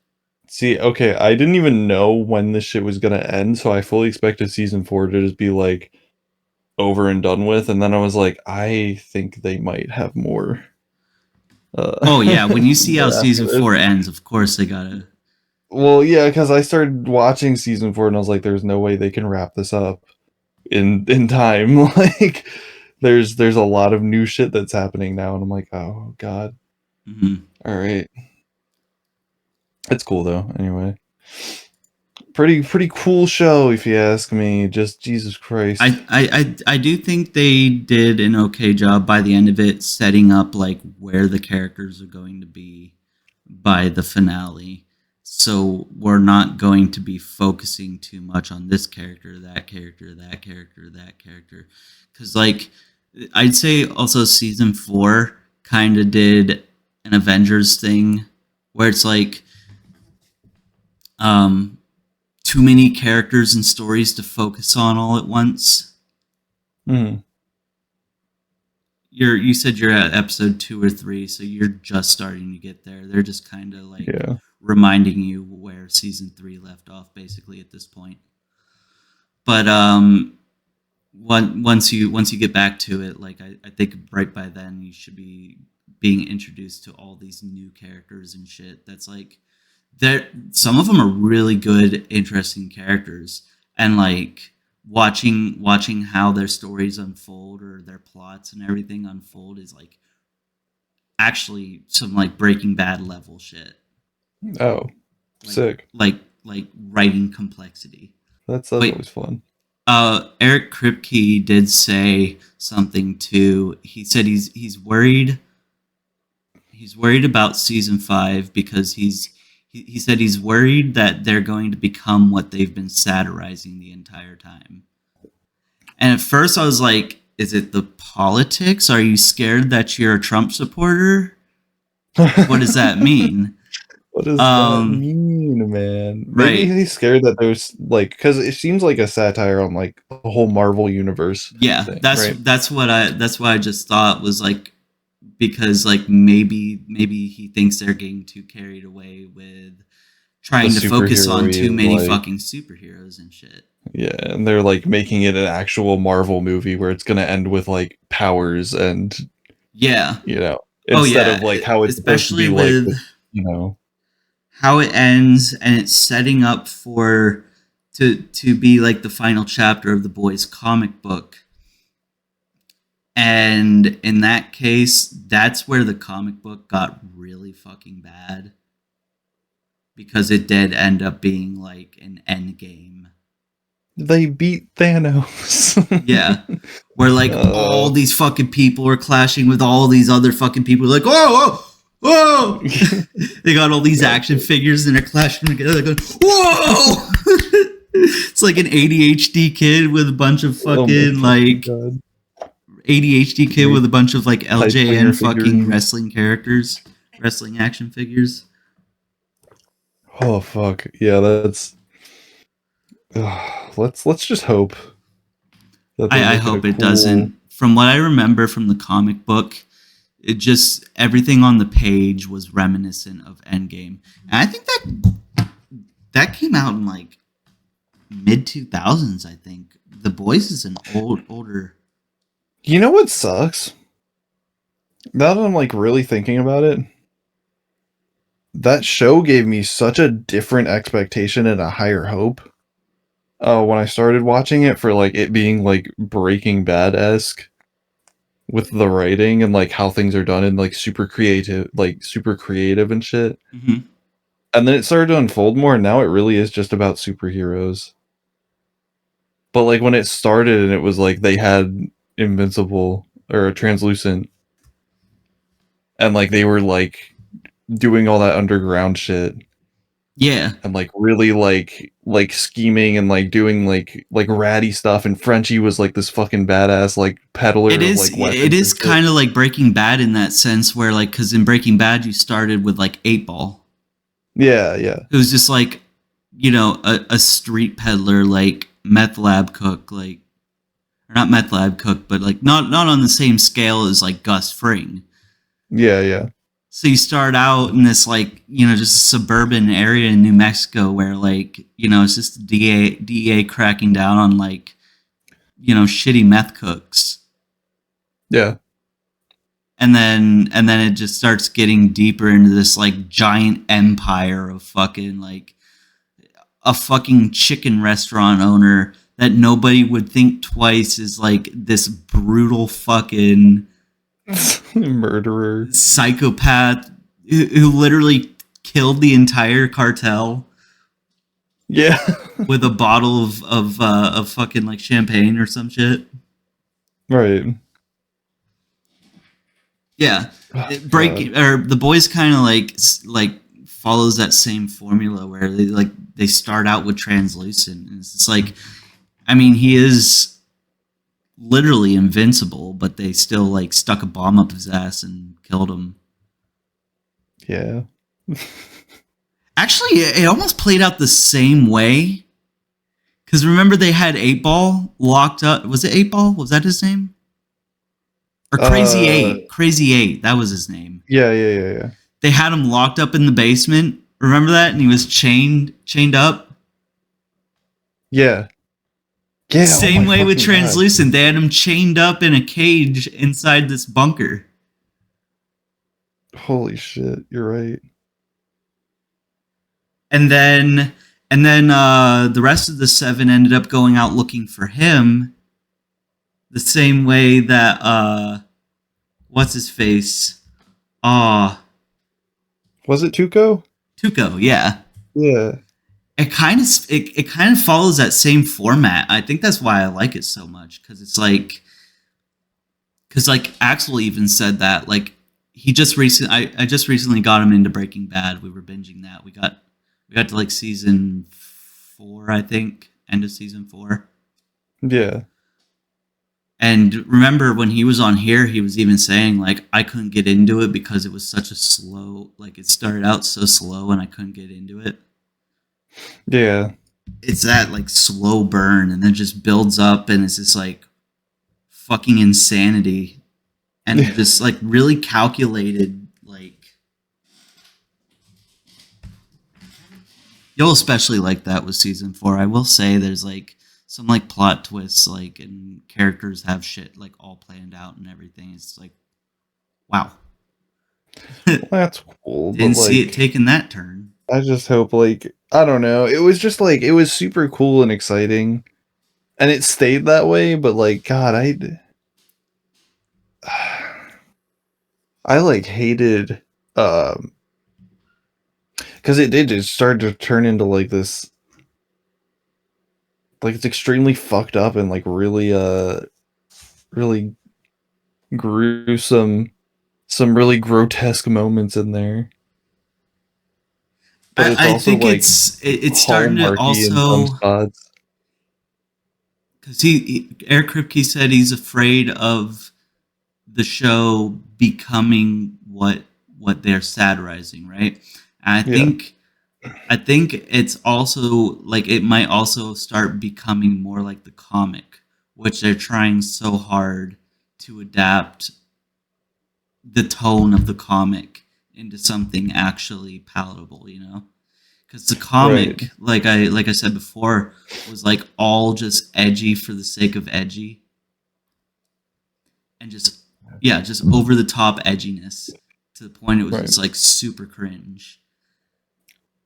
So I feel like that's where it's headed with all the sex jokes and everything and the political, Yeah. the real world political shit. And they're like, ah, God, ain't I such a badass? Look at this. I hate Trump. Yeah. Right? Yeah. Right? That is such a hot take. I hate Trump. Such a Nobody's hot ever take. said that before. They'll surely pin me down for this one. Or just have you not had enough cock and balls in the middle of the screen yet? Here's some more. That's the other thing too, is like, I'm so glad I didn't, but I was gonna start watching that with my dad like last year. And then I was just like, we decided not to because Dodged a bullet. yeah, and then I realized that holy shit, there is a lot of unnecessary sex scenes in this. Mm-hmm. Or the Super Orgy or whatever it was called. Mm-hmm. That one was Yeah. just. I remember like even up to that point, I was like, yeah, there's some like weird, uncomfortable sex shit in here. I was like, same deal. I was like, my dad would probably really like this show. And I was really considering watching it with my dad, and then I think I got to like the super orgy or whatever, and I was just like, I cannot sit down and watch this with my dad at Do you all. remember that shit when with the Deep in his like hotel room with that one chick? Oh, with his gills. Yeah. Yeah, that one. Fucking See, I can watch a scene like that with my dad. It's funny. It's like it is, but it isn't. It's super uncomfortable because you're like, this is. it's like it's gross, but it's not sexual gross. I mean, it is, but it's also was gonna say, not. It's also not like it's not that fucking scene where the Dynamite Twins pop the TV on and it's somebody's balls and asshole on like Yeah, full that's kinda- display. That was also kind of funny. It was funny, but it's like I don't think I want to sit in a room with my dad watching a bunch of people fucking in like literally Yeah. every scene, and then cock and balls just on full display. Because they Yeah, really fucking- like that was like IMAX fucking like I don't think I've ever seen a butthole that like up close and personal. Even when I'm eating it from behind. I was gonna say I've never felt closer to a butthole than I did watching that scene, and for that reason, I could not watch that with my dad. What's actually really weird is I could probably watch that with my mom because I think it's just because my mom raised me on like really Oh yeah, you were telling me about that kind of shit. just really grotesque. Like she raised me on South Park and shit when I was Yeah. like when South Park came out, it was like 1998. I was only 2. Yeah. Yeah. And I my was just my born. mom would just have me on the couch, like sitting with her on the couch while she crochets and watches South Park. And then I'd start saying like some like off the wall shit that I heard from South Park, and my dad hated it.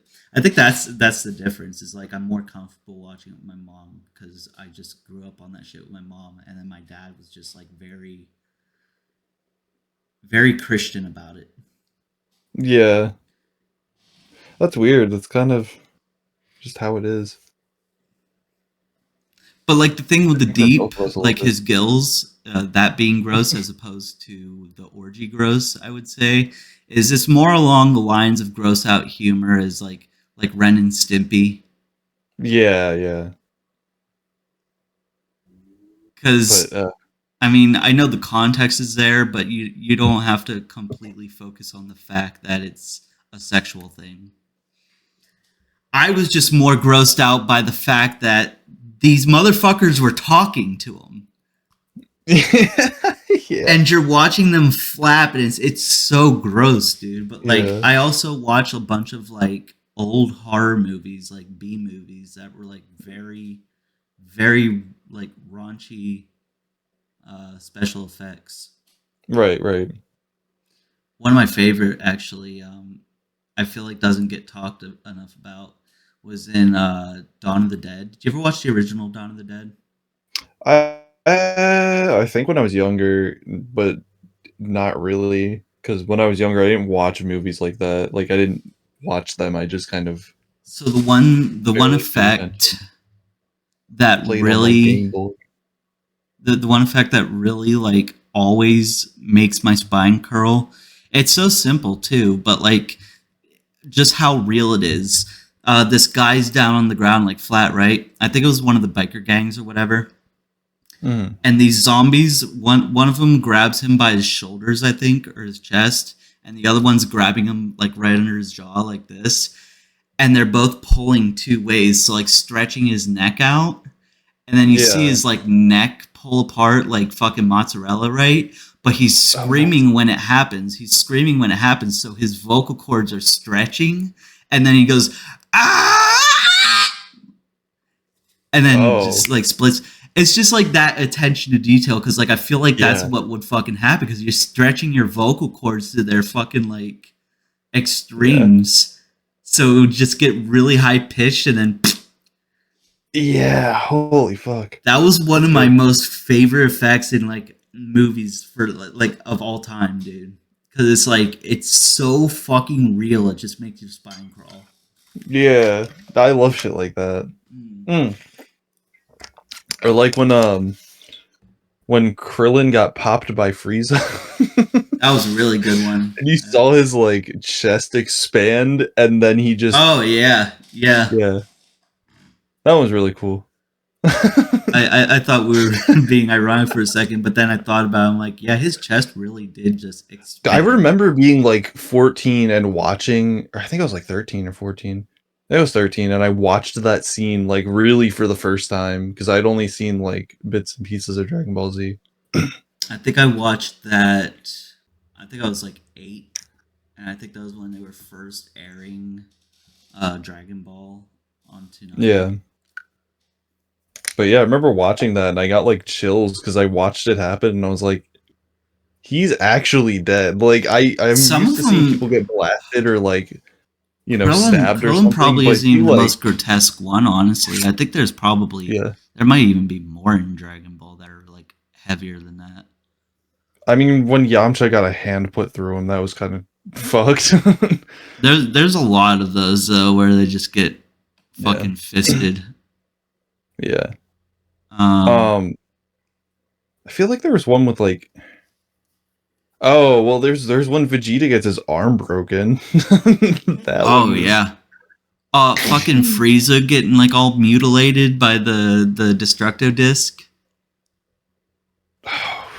He gets his like When? he gets like both his legs, his arm, and his tail sliced off. Oh yeah. Yeah, that one was pretty I gnarly. was like, wait. I forgot he threw a Destructo Disc. I was like, Krillin only got his tail. Oh wait, no, that was Vegeta. Krillin hit Vegeta's tail when he was a great ape. And sliced it. It was I think Goku threw I thought the Destructo Yajirobe Disc. cut his tail off. Oh, Yajirobe did cut his tail off. But Krillin was dead at this point. This was just before the planet exploded. Yeah, I know. That's what 'Cause Frieza threw. Frieza was Frieza laying threw there with his Destructo like Disc, one but arm, and he threw a Kai blast at Goku, and he's like, Didn't- "You fool!" That was like my before Frieza got favorite killed, part, bro. or before Krillin got killed, he threw a Destructo Disc, I thought, and he hit his tail. I thought at least. No, I'm pretty sure they, like, Goku they tried to slices pull a- all of his limbs off at once. Oh it, yeah, well yeah. It might have been Frieza threw some kind of Destructo Disc form of Destructo Disc at Goku, and Goku slapped it back at him or something. In Dragon Ball Z, Krillin uses his Destructo Disc to cut off Frieza's tail. Really? Yeah. Oh, dude, I tried so hard to rewatch Dragon Ball. That's when he's in his second form. I was trying so Oh, hard to really? rewatch all of the Dragon Ball, and the main reason I wanted to do it because I wanted Sierra to get into it and watch it with me, but she just will not watch it. Like, Yeah, I mean, not even that's give it a fair. chance. I'm like, come on, dude. It's got a bad rap amongst the women and dudes who like getting pussy.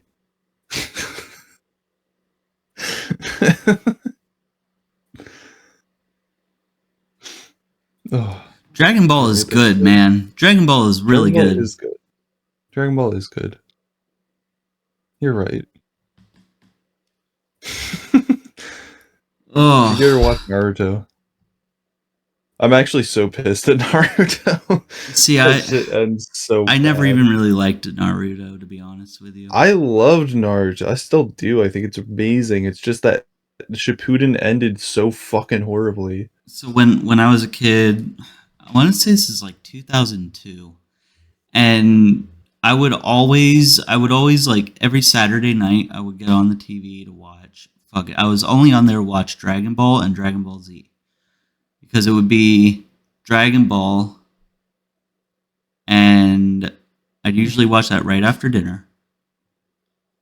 And then fucking Naruto came on before Dragon Ball Z, and I just was so annoyed by it. I don't know if it's Naruto's like English voice, maybe. I remember his yeah, voice probably. really annoying me, and I just did not want to watch it. Yeah, no, I mean, his voice actor was kind of Gay. Well, it's just annoying. Very annoying. God, I just remember like really not. I don't know. Because at first you really don't like the voice actor for Naruto because they're fucking stupid. They yell a lot and his voice is gravelly and whatever. I think you Wait, got are you talking about Goku. Dragon Ball? No, Naruto. Oh, Naruto. Yeah. I was gonna say like No, Naruto's voice actor just yells a lot, and I don't know. I mean, Naruto as a character just yells a lot. the voice actors in Dragon Ball, they have so much range and shit. It is And kind of like nuts. sometimes it's like it's exciting or it's kind of like relaxing to listen to them talk and shit sometimes, whereas like Naruto just gave me a fucking brain tumor, man. No, I think because you just have to get far enough into Naruto to the point where you're not bothered by the sound anymore. It's not even that. I'll No, give that it a show's try. My extremely my youngest brother is like really into Naruto, so like for that reason, It's really fucking good. It's really Same really thing as like cool. There's Attack some, on like, Titan. Like I couldn't get into Oh. Attack on Titan, but my second youngest brother, he loves it. that one's also god tier. I think Attack on Titan is amazing. It just every time I would try to watch it, it felt like it had like the same like pacing and everything, or the same vibe as like Walking Dead, which I didn't really like. See, okay, so what's gonna happen is you're gonna get about 3/4 into season 1, and it's not like you're not gonna already like it, but the tone is going to shift, and then it's going to become what it is. It has to Um, be. I have to watch from the beginning. Like I feel like that. Yeah. Like with You're just- every the first- anime I've ever watched, I've always had to watch it from the beginning to actually get invested in it. The 'Cause first otherwise, episode or everything two just I seems liked. really Oh. stupid to me. Yeah. I've rewatched the first couple episodes a couple of times because like I tried and tried again to watch it and then just forgot about it or whatever. Oh man, there was one. I had it on my list for so long because the first episode was so fucking good. Like, or well, the opening of it at least was Elfen Lied. Never seen. What the fuck? Holy fuck, dude! So it starts out so good because it's so gory and shit. It's like it's so badass. I'm like, bro, this is fucking awesome. And I decided to like, because I just saw that scene, and I decided to look up the show and watch it, like the whole thing. And I think it was on, what did I watch it on? It was like Netflix or Hulu or something. Mm. And me and Sierra decided to sit down and watch this, and we're both sitting here watching this opening scene, like the very first episode, and we're like, dude, this is so fucking sick. Me and her were both just like, this is so fucking like nasty, dude. It was awesome. And then it just takes a major tonal shift, and it's like borderline like soft Oh. cat fetish kind of shit. And I'm like, What the fuck? yeah, it just took like a hard switch. I'm like, what in the fuck is this? Like Why did it's they do that? yeah, They like did like the same kind of shit with, well, not the same shit, but with Goblin Slayer. The first episode was like really. is that the fucked one up you and, showed like, me at work? Yeah, that shit was gruesome. It was like fucking wildly gruesome in the first episode, and then everything after that is just like super like, it's just melancholy. I don't know. Tame and maybe I'm just, nerdy. like- yeah, it's tame It's just and like it's just like very like there's like maybe love PG interest 13 developing and Dungeons stuff, and and it's Dragons like, you type know, shit. yeah, Yeah. and it's like that's cool. That would have been fine. I probably wouldn't have watched it. But like But I would've- scatter some more of that first episode Yeah. throughout. Like that's at least Yeah. what they do in Elfen Lied. Like they'll go back to that because like the main character or whatever, I guess like she's a test subject at some kind of lab. It's basically like an SCP, I guess, is how okay. how I like kind of imagined it, or not imagined it, but that's how I took it. It was kind of like an SCP type of deal. It was pretty cool. Yeah. And like every now and then she'll like she has these weird personality switches or whatever, where she'll go from fucking. It's so like it upsets me because it starts out so badass, and this chick who just went on this whole fucking massacre, like this badass massacre, is now she's like. First of all, I think they said she's like 15 or 16 in the show, so it's really fucking weird. Yeah, it's really fucking weird. First of all, and then she does these like weird, like I said, it's like cat fetish type of thing, because she's like they're like fetishizing her. She's retarded. That's just also really annoying. It's like, you know what I mean? You know what I mean? Yeah. When like animes, like they're like taking advantage of their like retarded teenage girl character and fetishizing it. Yeah, it's like one of those. And then she acts like a cat. She also has cat ears, and she only knows how to say meow. And it's so yeah. And I was like, this is God, this is so fucking awkward to be sitting here watching right now. But then then they'll go back to the lab where like, we got to get our fucking test subject back, and they send out these fucking badass Marines and shit. He's like, yeah, I'm gonna fucking kill it on sight. And it's like, okay, this guy ain't fucking around. And then he goes and he gets his like she has one of her personality switches again, because like I guess it's this weird, like, this is why I call it as an SUP, is because it's like this weird, I don't even know how they like explain it, but it's like some weird like, oh, you've seen JoJo's Bizarre Adventure? No, I need to watch that. So it's basically like this weird, like unseeable ghost spirit thing that's attached to her that like slices people up like the fucking that old commercial where the knife can cut a watermelon or a pineapple in midair. That just went off on a tangent. But she has one of the switches and then like gouges his eyes out, and it's fucking brutal. So like they sprinkle it through, but like the problem is like I want to see these really badass scenes and like follow the lore, but then it constantly takes this switch to again fucking like weird softcore with a fucking retarded 15-year-old mutant girl who thinks she's a cat. And just to rub salt on the wound, the entire intro is just different camera angles of her like naked body and gaped pussy.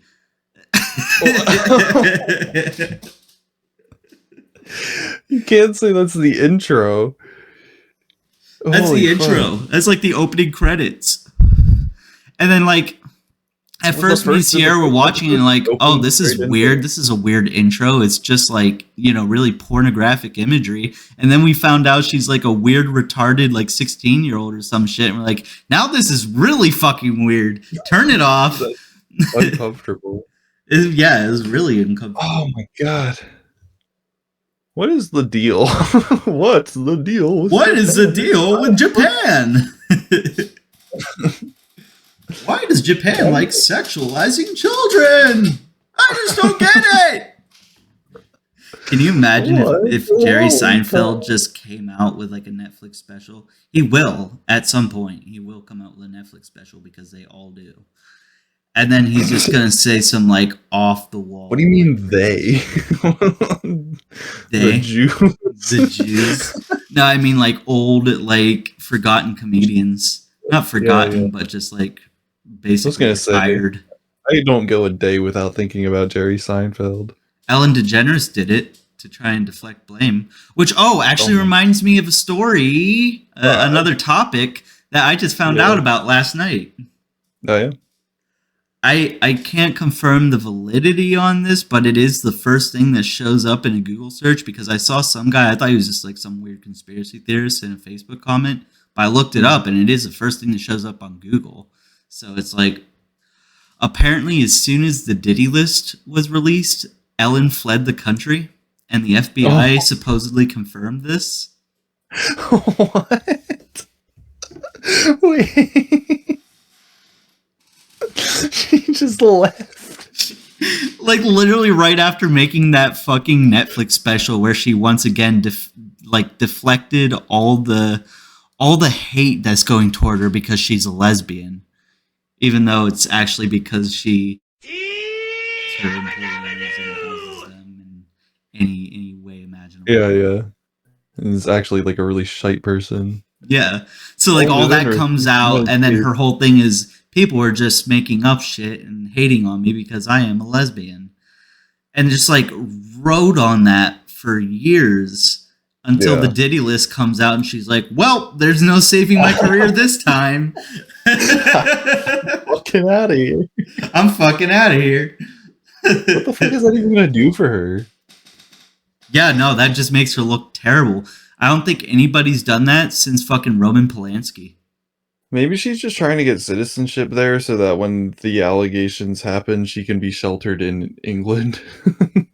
Maybe she was like a huge perpetrator. Like a huge perpetrator. Yeah, no, that's so what Roman Polanski did is I want to say this is in like the late 70s, early 80s. He got caught. There's like a bunch of allegations. I'm pretty sure they had evidence of it. I can't remember. I don't remember the whole story, but like it was something about him, like something like really fucked up, like some really fucked shit. And then when like the FBI was like out to get him, like they're ready to arrest him. They had a warrant for him. He still has a warrant to this day, but he fled the country and moved to France, and he still continued to make movies from France that get releases in America with his name attached. Yeah, one being a really I hate to say a really good movie, but Roman Polanski makes really good movies, even though he's a fucking weirdo. Oh no! But one really good movie that I actually thoroughly enjoyed, Frantic, with Harrison Ford. Fucking banger of a movie. He touched my Harrison? Yeah.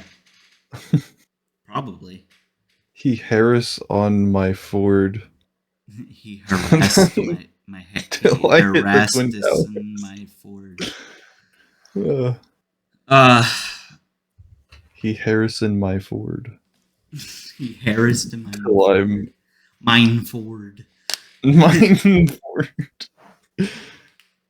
But yeah, to this day, he still has charges and warrants for his arrest, and they can't do anything until he comes back to America. That's what the fuck. And he still has like a fruitful career. Like he's still making movies and earning. Doesn't make any fucking sense. It's insane.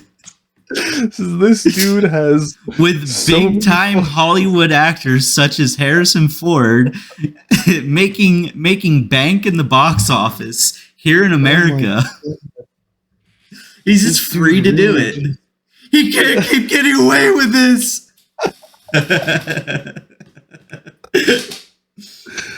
Oh my fucking god, that's crazy. Oh shit. Speaking of celebrities, I'll be right back. Oh, okay, that's. I forgot I was going to read this on the show. Oh god. Okay.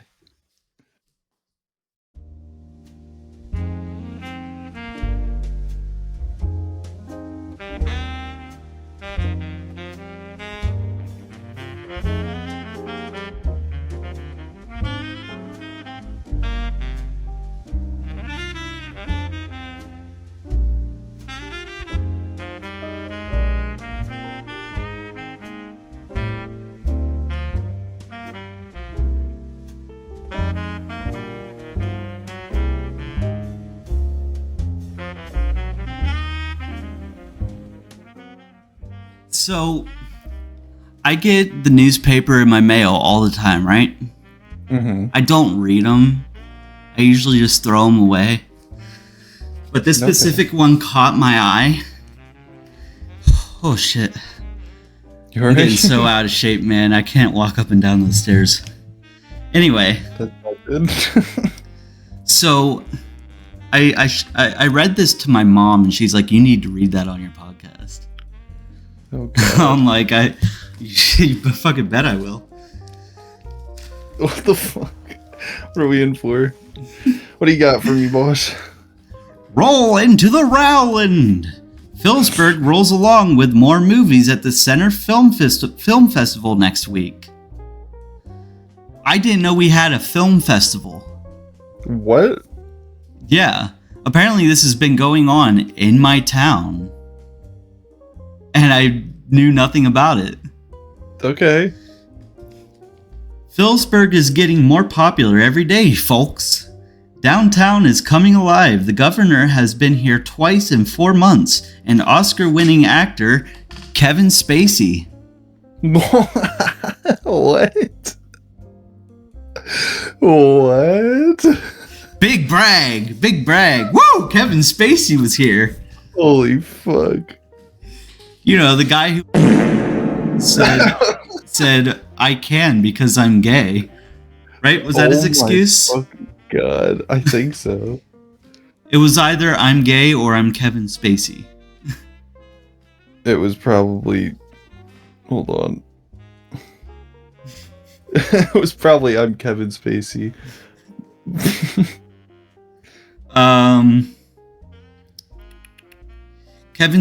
Spacey was here to make a movie that just wrapped last week. So he was filming a movie here. How did I not know about this? What the fuck? Yeah. In fucking Phillipsburg,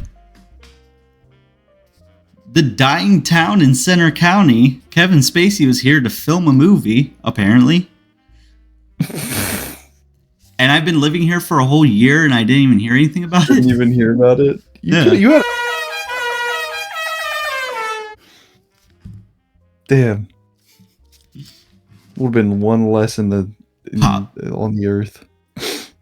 We can't include that. You can just censor it. Just censor it. They won't. They'll never know. Next week, Phillipsburg welcomes back one of our best kept secrets. The annual, very well kept, I would say. Like a super well kept secret. Yeah, considering I didn't hear a fucking thing about it. The annual Center Film Festival. The film festival. Gertrude. She's trying to attack my lizards. Oh, maybe you should You break can't that get off. in there. It's got one of those like grated roofs or whatever. Yeah, just shoot. The film festival will be at the Rowland Theater Friday, November 15th and Saturday, November 16th. And trust us, Yinge, there are some movies in the lineup you are absolutely not going to want to miss. That's fucking retarded. Okay. The Friday flicks start at 6:30 and feature We Strangers, a story of a commercial cleaning woman in Gary, Indiana, birthplace of King of Pop Michael Jackson, named Raelle, who cleans for some rich types of people. Nice description. Raelle cons them into believing she's a psychic. Think Bewitched merged with Psych, which actually kind of sounds pretty cool. Have you ever watched Parasite? The anime? No, the live action. Not well, the film that came out in like 2021, 2022. It was like a Korean film, and it won the Oscars, and everybody was pissed because like they're like the Oscars is an American show. Like the same people who don't watch the Oscars got mad that a Korean won the Oscars. What the fuck? Okay, that's fucking wild. Why did I not hear anything about that? Oh yeah, that was a big thing. God, I hate this country. I don't hate this guy. I hate the people that make this country what it is. Mm-hmm. Which is just actually Saturday Come on, starts girl. at 12 o'clock noon with several short films, including Manifesto, the story of a local Uber driver who writes his manifesto while transporting passengers to and fro across central PA.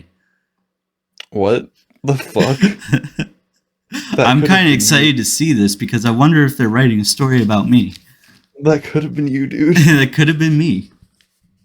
Oh, Also, what about that? Terra Luna tells the story of Annie, who is alone on the moon. What? I guess some girl who's alone on the moon. Annie in space. Yeah, Annie. It's a hard knocks life for.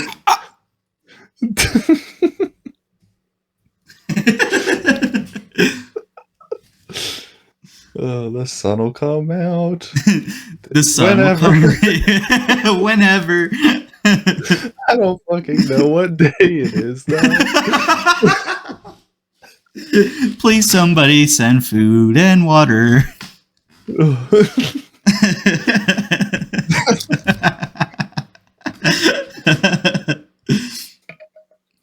At 2 o'clock, the rodeo starts. Rodeo Girls. It is a movie about the tough, spectacular, and dangerous sport of Texas rodeo. You're not going to cowboy up for this one, so get your spurs and cowboy hat on and buck on down to the Rowland. What the fuck is wrong with these people? 4 o'clock p.m. Trucking. Why couldn't they just write this normally? Right? Trucking. Oh. Driver is a movie about women in the over-the-road trucking industry. Something many locals here in Phillipsburg all know all about. Yeah! Well, shit! If there's anything I know about Phillipsburg County, it's about, or Phillipsburg, it's that fucking trucker bitches fucking putting a chaw on their lip and not caring what anybody says. Keep on trucking, girls. Nin, buddy.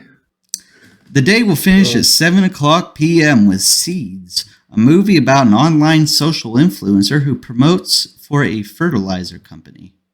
God. What the fuck? What? Can you reread that? Seeds, a movie about an online social influencer who promotes for a fertilizer company. So we're just doing anything now. Yeah, I guess. Think Mark Zuckerberg, but he sells shit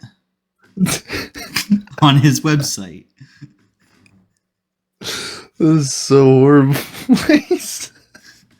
That's when you go watch the movie and it's actually a really fucked up movie. Like it's just a guy who's on the deep web selling like actual human feces for very sexually depraved people. Oh my fucking god! Wait, that'd be kind of cool, actually. Yeah. Have you ever watched 120 Days of Sodom? No. Yeah, it was like an old like artsy film from the 70s. It's like really fucked up. It's like people eating shit. Oh, I'm just participating in really sexually depraved acts. I don't know how real it is or if it was just acting, but I know it's very controversial. Anyway, it should be a very good couple of days at the historic Rowland Theater, which I didn't even know was still around. I thought it fucking like burned down or something, but apparently it's still here. Don't forget, there will also be some short flicks in between to keep your attention. So there's going to be movies between the movies in case those movies don't grab your attention. Why would you not want to watch Truckers, the story of Phillipsburg women dipping chaw and going trucking? How does that not grab your attention, Tristan? dipping chaw. Do you have no culture? My culture is dipping Shaw. And Pitters wants. I don't know who the fuck Pitters is, but Pitters is a person who wants to remind everyone that there will be plenty of snacks. Thanks for that, Pitters. You have no excuse not to come. No excuse, Tristan. Okay. And if you fine. don't, we will dox you. We will expose your entire family and their names and where they live, and you will bring this upon yourself by not going to the Rowland Theater. All right, Jesus. Go support your local filmmakers. I don't want to. Oh, it actually says that on here. Support your local filmmakers. Support the Rowland. For a full schedule and more information, go to centerfilm.org. That's amazing.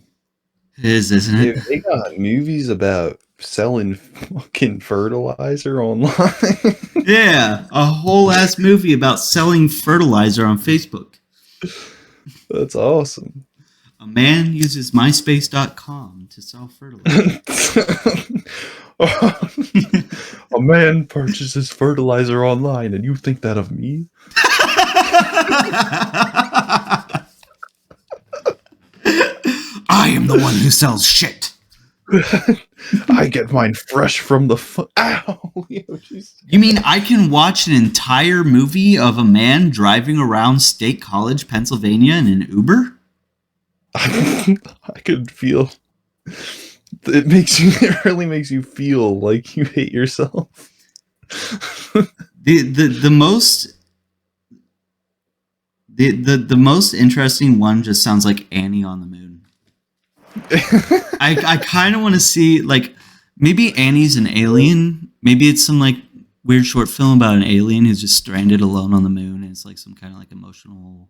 I don't know. It could be good. Actually, throw being that one in stranded there, on the throw moon, that- that reminds me also, really exciting news I forgot to talk about the last time. There is a new Wallace and Gromit movie coming out.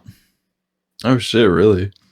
Mm-hmm. I never really watched Wallace and Gromit. The return of the Penguin. There was that one, The Wrong Trousers. It was like 32 years ago, I think the movie was made, where this penguin is like an ex-convict. He's like a little penguin who disguises himself as a chicken and moves in with Wallace and Gromit as his like new pet or whatever. And then Wallace made these trousers. They're like robotic trousers that walk for you and shit. But then the penguin uses a remote control and takes over the trousers to use Wallace to like rob a bank and steal jewels. And then after Gromit foils his plans, he gets thrown in prison. Now, 32 years later, the penguin is back for his revenge in the new Wallace and Gromit movie. What the fuck? Same voice actors too, which is insane. Because I could have sworn That's Wallace went through like 3 different voice actors who've died because they were old as shit.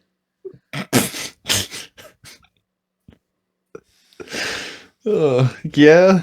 We forgot the cheese, or no, it was the crackers. We forgot the crackers, Gromit. Oh, That shit was man. actually intense when the rocket was getting ready to go off and they were in a rush to get the crackers before the rocket goes off. Dude, Wallace and Yeah. Gromit was fucking intense, man. It was I never insane. watched them all the way through. Dude, you I have remember to. seeing when I was a small child, but I told Sierra because I got so fucking excited when I found out there was a new one coming out, and she's like, "Oh, I don't watch this. That's stupid." Blah, blah. I'm like, "It's art." What? it's art. And then she said she likes Shaun the Sheep. And I'm like, That's who do you? fucking- Yeah, that's Wallace and Gromit. I told her I was like, that's a Wallace and Gromit spinoff. Oh, I forgot to mention the Gaslight of the week earlier. Oh, really? Mm-hmm. An unsuccessful gaslight, I must say, because my closest friends don't have time for me ever. They'd rather sleep than talk to their best friend. Okay, well, Jesus Christ, dude. The gaslight of the week. Me and Sierra just got done watching the weigh-ins for the Jake Paul Mike Tyson fight. Oh yeah. Thursday. I was plastered that night because I was I was in the middle of like one of my manic episodes. It's that time of year. Yeah. It's that time of Yeah. year. We start having those mood swings. It's been increasingly hard to stay sober. Jar of moonshine, homemade moonshine, and 5 tall boys of Labatt Will, having a manic episode, decided to put together what would have been one of the best gaslights I would have pulled off. And since it's not going to happen now, I may as well tell you. Okay. The entire point I was trying to call you. Was this about 10 p.m. you got home from work? I think it's something like that, but I remember texting you back and telling you I'm at work because you tried to call me. And you were like, "Did you see the weigh-in?" And I was like, "No." And then you're like, "Call me when you get off." And I was like, "Did something happen?" And I forget exactly your wording or whatever, but you just kept saying yes. And then I was like, "Is it in regards to the weigh-in?" And you were like, you just gotta talk. You just gotta call me." And I was like, "Is it crazy? What the fuck happened?" So I got information and pricing and everything down just to pull this off, and it never happened. Oh my god. Okay. I was gonna call you and be like, I hope you're awake in 3 hours because we're picking you up and going to the Philadelphia airport. I had the ticket prices and everything just to make it convincible. Oh my god. I had this whole Oh backstory. I had this whole backstory plan that I wanted to surprise you with surprise tickets to the Jake Paul fight. I would have fucking lost it. And Holy then just trick you into staying up all night waiting. I would have told my boss and everything because I worked the next day. I'm pretty sure. I know. I was gonna tell you because you showed me. I think you showed me your schedule like shortly before that, and I was like, "Oh shit!" I was gonna be like, "Shit, you better call off, dude." Say, man, it would have been so good. I had prices for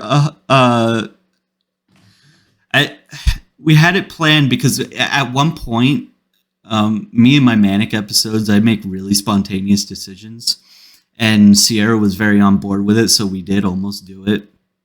We were going to get a last minute flight to Dallas from the what was it? Philadelphia. What's the name of the airport there? The big airport in Philly. Yeah, why don't I? We had it planned that we were gonna get a last minute ticket, because we had the money for it too. We had the money for all this to get a ticket, fly to Dallas, and then take a taxi from Dallas to wherever the fuck the fight was. I can't remember. It's in goddamn Houston or whatever. I don't know. Not Houston, but we were gonna Austin, right? Austin? Was it Austin? PHL is the Philly airport, but Yeah, I thought it was in Austin, Texas. we did almost do it, but I had to bring myself down from that and be like, be rational. You have rent to pay. You have animals to take care of. Yeah. You can't fly out to Ireland. Texas and take the risk of being stranded in Texas while Courage is starving to death at home. Yeah. If I had a fucking never mind, I was gonna say if I had a car, I would come visit him and make sure he had food. And I was like, dude, that's a 3-hour trip. I can't just do that to feed him, hang out for 10 minutes, and then be like, all right. Oh no, the plan was to go and just force you onto a plane. Come Oh, with us, yeah. So it would have been all three of us. never mind. Yeah. It was a genuine thought we had that we were about to do, and then I was like, nah, it'd just be better if I gaslight him. It would at least be something to talk about on the show. But then you never answered my calls. Yeah. And he said, I'm actually going to go to bed. Fuck you. Good night. Dude, I got home and I ate food and then I sat there and went, I gotta shower still, fuck. And then I went and showered and I was like, I'm just going the fuck to sleep. Now that I think about it, I am so glad we didn't do that. Because imagine if we had actually took a plane out to Texas, spent money on this event, and then got we would scammed. have fucking livid, yeah. I personally would have.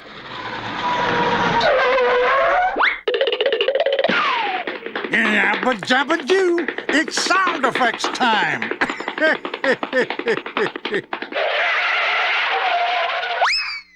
Unrecognizable. I could have taken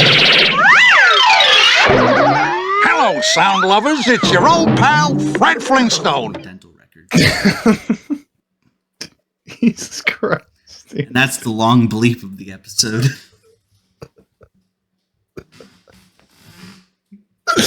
There was one more big topic I wanted to get on. You remember the last time we recorded, we checked to see if there was any more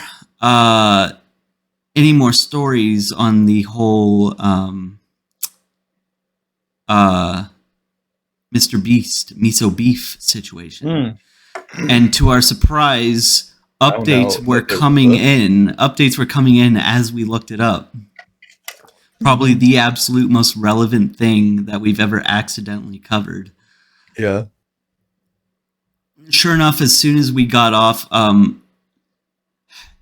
if we were doing this live, we probably would have gotten this story in before Turkey Tom or anybody on YouTube. We were literally there like minutes as it was happening. Yeah, I want to say it was like 3 hours after we read those articles and everything. Turkey Tom did a live stream going over it. And then I want to say it was the same night or the night after, Oompaville uploaded a video. And I got to say it feels too much like it's in Mr. Beast's defense because there's a lot of things that he goes over that's very... like, why aren't you calling this out? Gotcha. Why aren't you at least, like, taking note of how fishy this is? Because here's what happened.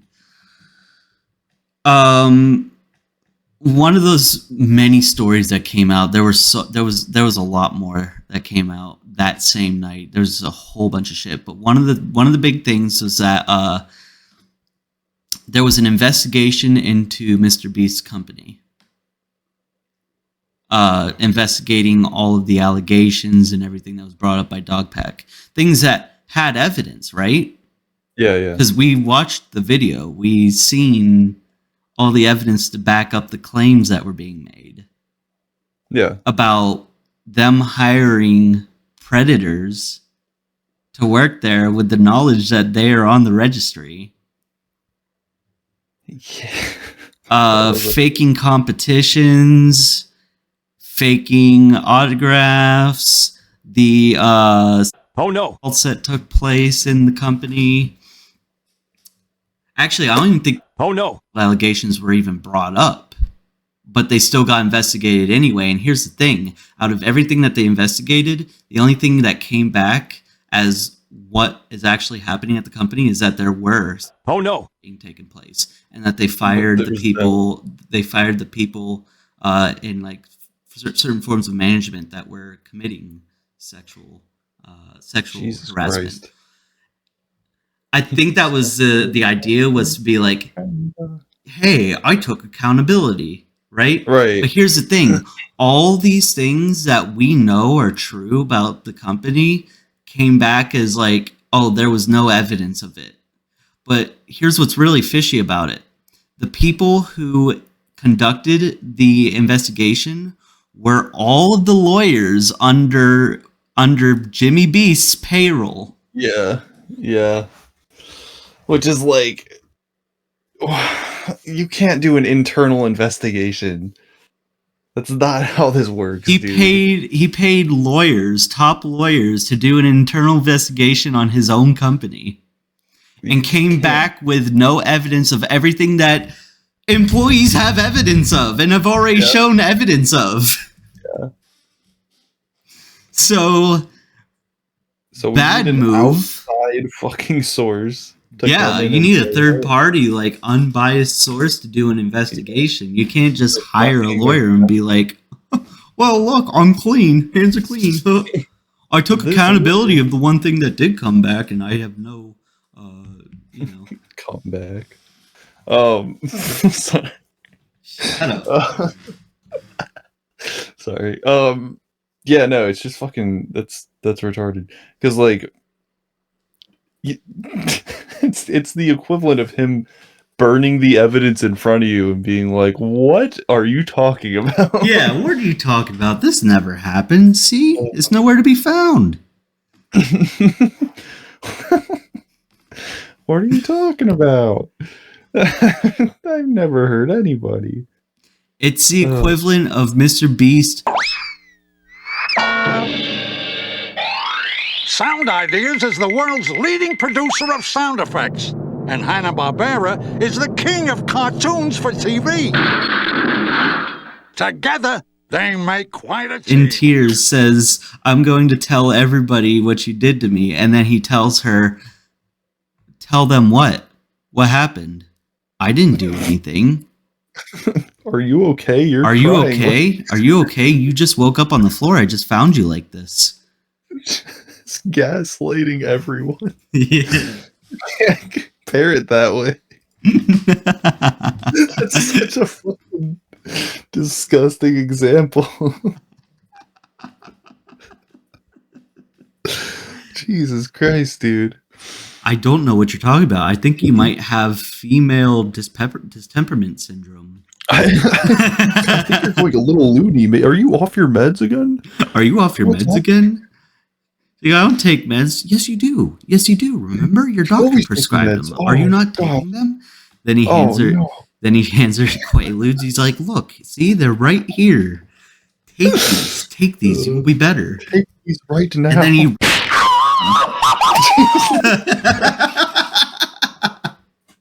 That's what we're waiting for. We're waiting for the second one to happen now. Another thing that came out. Wild. Jesus Another thing that came out. The Gabby, was it Gabby? What was her name? The one who got fucked over in that hide and seek video. And she's been on a vendetta to like expose Mr. Beast. She got a hold of a Lunchly. You know, the product that Mr. Beast started advertising as a response to allegations. Yeah. Yeah. Apparently she, amongst other people, are finding mold in them. Like they're Nice. completely packaged, but they're covered in mold. Nice. So there's that, and then she did a video with Dogpack where apparently the workplace chats, like group chats, were leaked. Mostly between Mr. Beast and Ava Chris Tyson. Much I don't of think which I remember were something doing exactly what you would think they were doing. There was one, I guess apparently, Chris Tyson shared I think it was like a very sexual photo of Donald Trump's daughter, which apparently it was found that she was 18 in the picture, but Chris shared it to Mr. Beast with the idea that she was 13 years old. So she was 18 in the picture, but they thought she was 13 anyway and shared it with that understanding. That's weird. Mhm. Like that's not even just weird. That's like fucking. Why would you gross. share a picture like that in the group chat and be like, yeah, apparently she's 13. Yeah. We want to look at this? You And then guys Jimmy all- Donaldson was just like, basically like, I'm going to upvote that. Here's some Reddit gold and Here's some Reddit happy gold. cake day. Hang on a second. Did you want to watch the video of the group chat leaks? Sure. Wait, do I? How long is it? I don't know. We can watch Oompaville's segment of it that goes over the highlights. Or actually, what I could probably do here is Mr. Beast group. Wait, can we just find the group chat leak? Yeah, that's what I'm gonna look up. Mr. Beast Okay, group cool. chat leak images. Oompaville did criticize Rosanna, that's her name. Rosanna Pensino. And Dogpack for they reported it to the FBI, but he did criticize them for going over them on a YouTube video. Because if they're as severe and like fucked up as they are,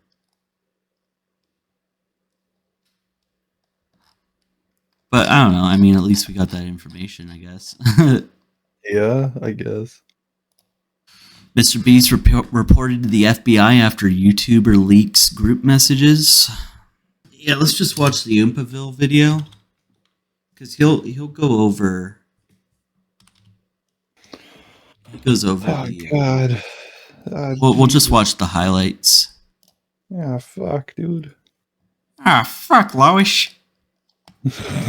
Ah, shit, fuck. Ah.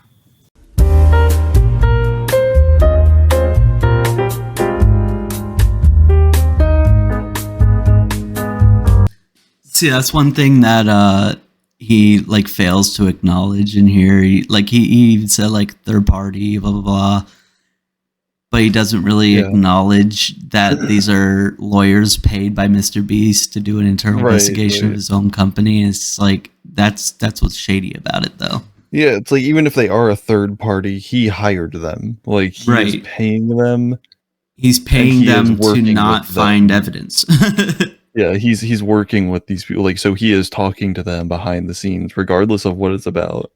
That is still, yeah. And he does even say in here, a detailed and unbiased investigation. How is it unbiased when you're paying these people like probably millions of dollars? Probably, yeah, like probably an insane amount of money. Mm-hmm. It can't be unbiased.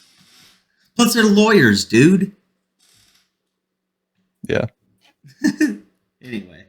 This was then followed by a blurred picture also sent by Ava in the work chat that is supposedly a near nude of Ivanka Trump when she was 13. Big disclaimer, it's censored. Also, she was not 13, she was 18 at the time of the image. I haven't seen the image. I'm not gonna look at the image. I'm not gonna show the image in my video because I don't really give a.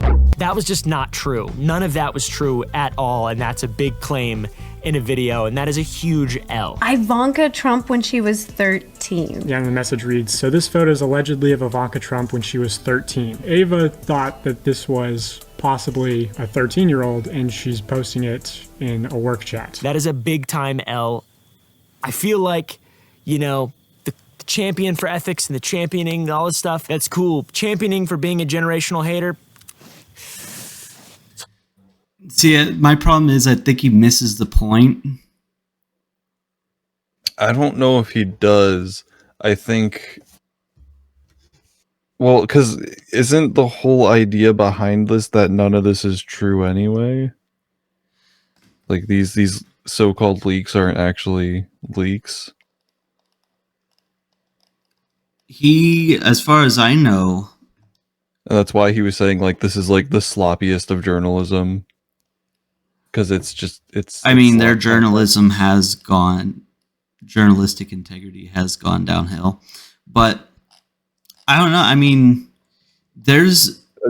I thought he was just saying that like all of it was just proven to be not true, and he's just going over it. So I don't, because there's nothing that says that these leaked messages were real. Hold on a sec. Because, I mean, she filed a report with the FBI based on these. But as far as I know, at least, these are at least legit to them. But he's arguing that this is like bullshit because she's actually 18 in the pictures. But what's actually wrong about it is that he shared that with the idea that she was 13. Yeah. No, like I understand that part. I thought he was saying that these were. I guess we did skip around, so I didn't really get. I'll watch it on my own at some point, but like I said, it sounds like he does like a lot of like defending Mr. Beast, but he doesn't say anything in the video. Because I watched the whole video before. I'm just trying to find highlights here. But I've watched the whole video, and I'm just gonna close out of this because we've been going for a long time. yeah. But No, I don't think he's like full on defending. I think he's just doing the fair journalism side of, But the thing is, he never brings up anything that says, "Hey, these group chats are in fact fake." There was never anything that came out saying that the group chats are faked. Yeah. As far as everyone's aware that these are like leaked, and it has their like profile names and everything on them. Well, yeah, but I mean that's easy to fucking fake. No, it's just anything could be faked out at this point. But yeah, I guess we skipped around a little bit. I might have missed parts where he was talking about something else. I agree that some of the memes on there are in fact like really funny. But again, the fact that it was Ava sending them is it a little too real. But yeah, I mean Rosanna or whatever the fuck her name is. She's the one who leaked the Mr. Beast training thing that I talked to you about before. The no doesn't mean no training thing. Where they're like, oh, we want to film at this area, make sure you force your way in there, basically. And if you don't, you're fired or you get disciplined. Yeah. As there, I mean, I haven't seen anything that disproves that was a thing anyway. Yeah, no, that's the thing with this big fucking dude. He's just.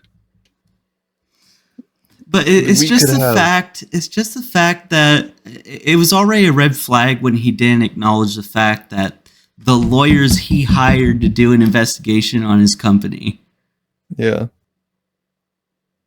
could be biased.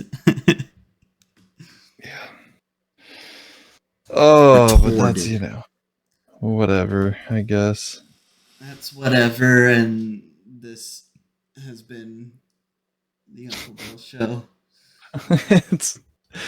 I gotta make dinner. I'm exhausted. Yeah, I need to make dinner too. Fuck. God, we'll fucking pick it up next time. I don't know. Yeah, maybe there'll be more comes out. It's fucking completely. It's apocalyptic by then. Mr. Beast reveals what he's been working on this whole time. It's a fucking Iron Man suit. He's going. It's a portal. Crazy. It's a portal to actual hell in the bottom of his headquarters. Holy shit! That'd be cool. Resurrecting Satan to wreak havoc upon this world. That'd be sick, dude. Yeah. Rock on, man. Rad. Rad.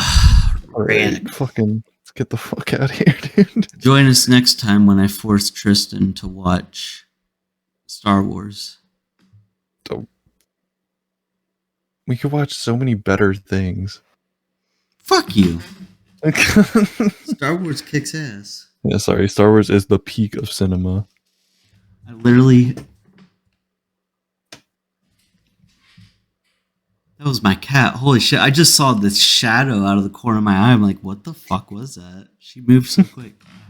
But yeah, no, I literally have 5 different box sets up there of the same trilogy. Jesus Christ, dude. Oh, wait, 6. Sorry, I forgot I have the Blu-ray and DVD ones too. You're a madman. They're all different, Tristan. I understand because he keeps fucking adding and tweaking things because I he can't have- just settle on one fucking film. I have the original CBS Fox release. I have the re-release before the THX remaster. I got the THX remaster. I have the 2000 release, the special editions, and then the Blu-ray release. I used to have the what was it, 2004, 2005 re-release that had it came with a DVD copy of the original theatrical cut too, which is pretty cool. Mhm. I'm a collector, Tristan. I collect things. I understand. Speaking of collections, did you see there's a new Tomar plush on the Oni Play store? No, I did not. I've barely been watching any YouTube shit. It's all I put on at this point. I'm disappointed with everything. Most Like of the what the only people who got my back and want to entertain me are my YouTube fellows. I've just been learning about Greek mythology and philosophy and shit. Oh, in my dude, that spare was time. one. The Ark of the Covenant. Dude, my brain flashed with imagery of Indiana Jones and Nazis. Okay, so you basically that's the history of the Ark of the Covenant. Yeah, Is yeah, that- You remember like the Battle of Jericho? Mhm. And then they opened up the Ark, and then God's wrath just blew the walls of Jericho down, or whatever. yeah, yeah. So apparently, there's been like research about the Ark of the Covenant and what actually happened there. And essentially, what happened? What was this, like 2,000 years ago, maybe more? They built a nuclear capacitor. So essentially, what happened was the type of wood, copper, and silver, everything that was holding this thing together, was reacting with each other, and that's what was creating that glow around it. Oh, that's Yeah. fucking wild. And then that's why also hovered around the ground. That's why they were able to like carry it across the desert so easily, and it just Yeah. hovered above the ground. Everything they wrote about apparently was like true, but it wasn't the work of God. It was science, because basically all the copper and like silver and everything, all the shit like on the bottom of it, like lining it and everything, was creating like a positive battery effect that was like reacting with the positive energy of the ground, causing it to levitate off the ground. That's why it glided like that. What the fuck? And it was Okay. glowing I have because to the look into motherfucker that. was nuclear.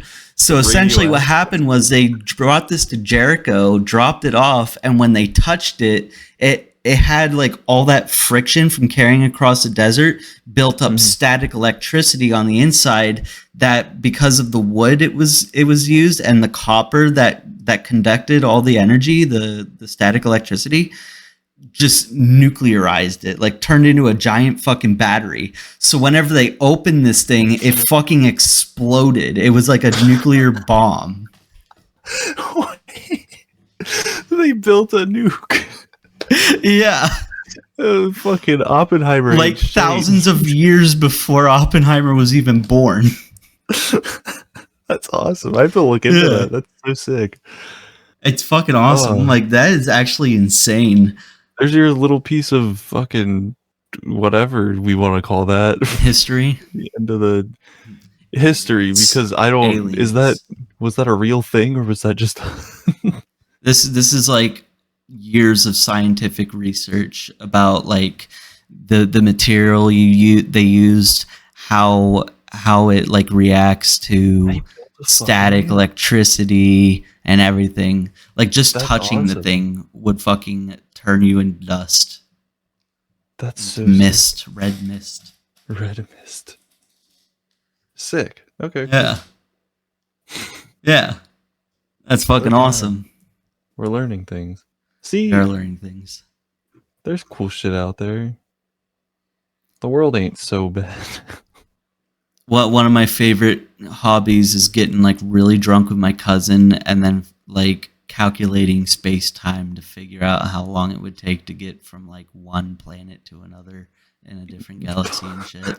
Because like we got really drunk one time, and this is because oh dude, we were looking into so many like studies about black holes, because there was one I think in Israel there were scientists that created a miniature black hole by feeding what was it protons and photons or something into each other, and basically what they do is collapse and then turn like into an actual black hole that'll keep growing as long as it's feeding on something.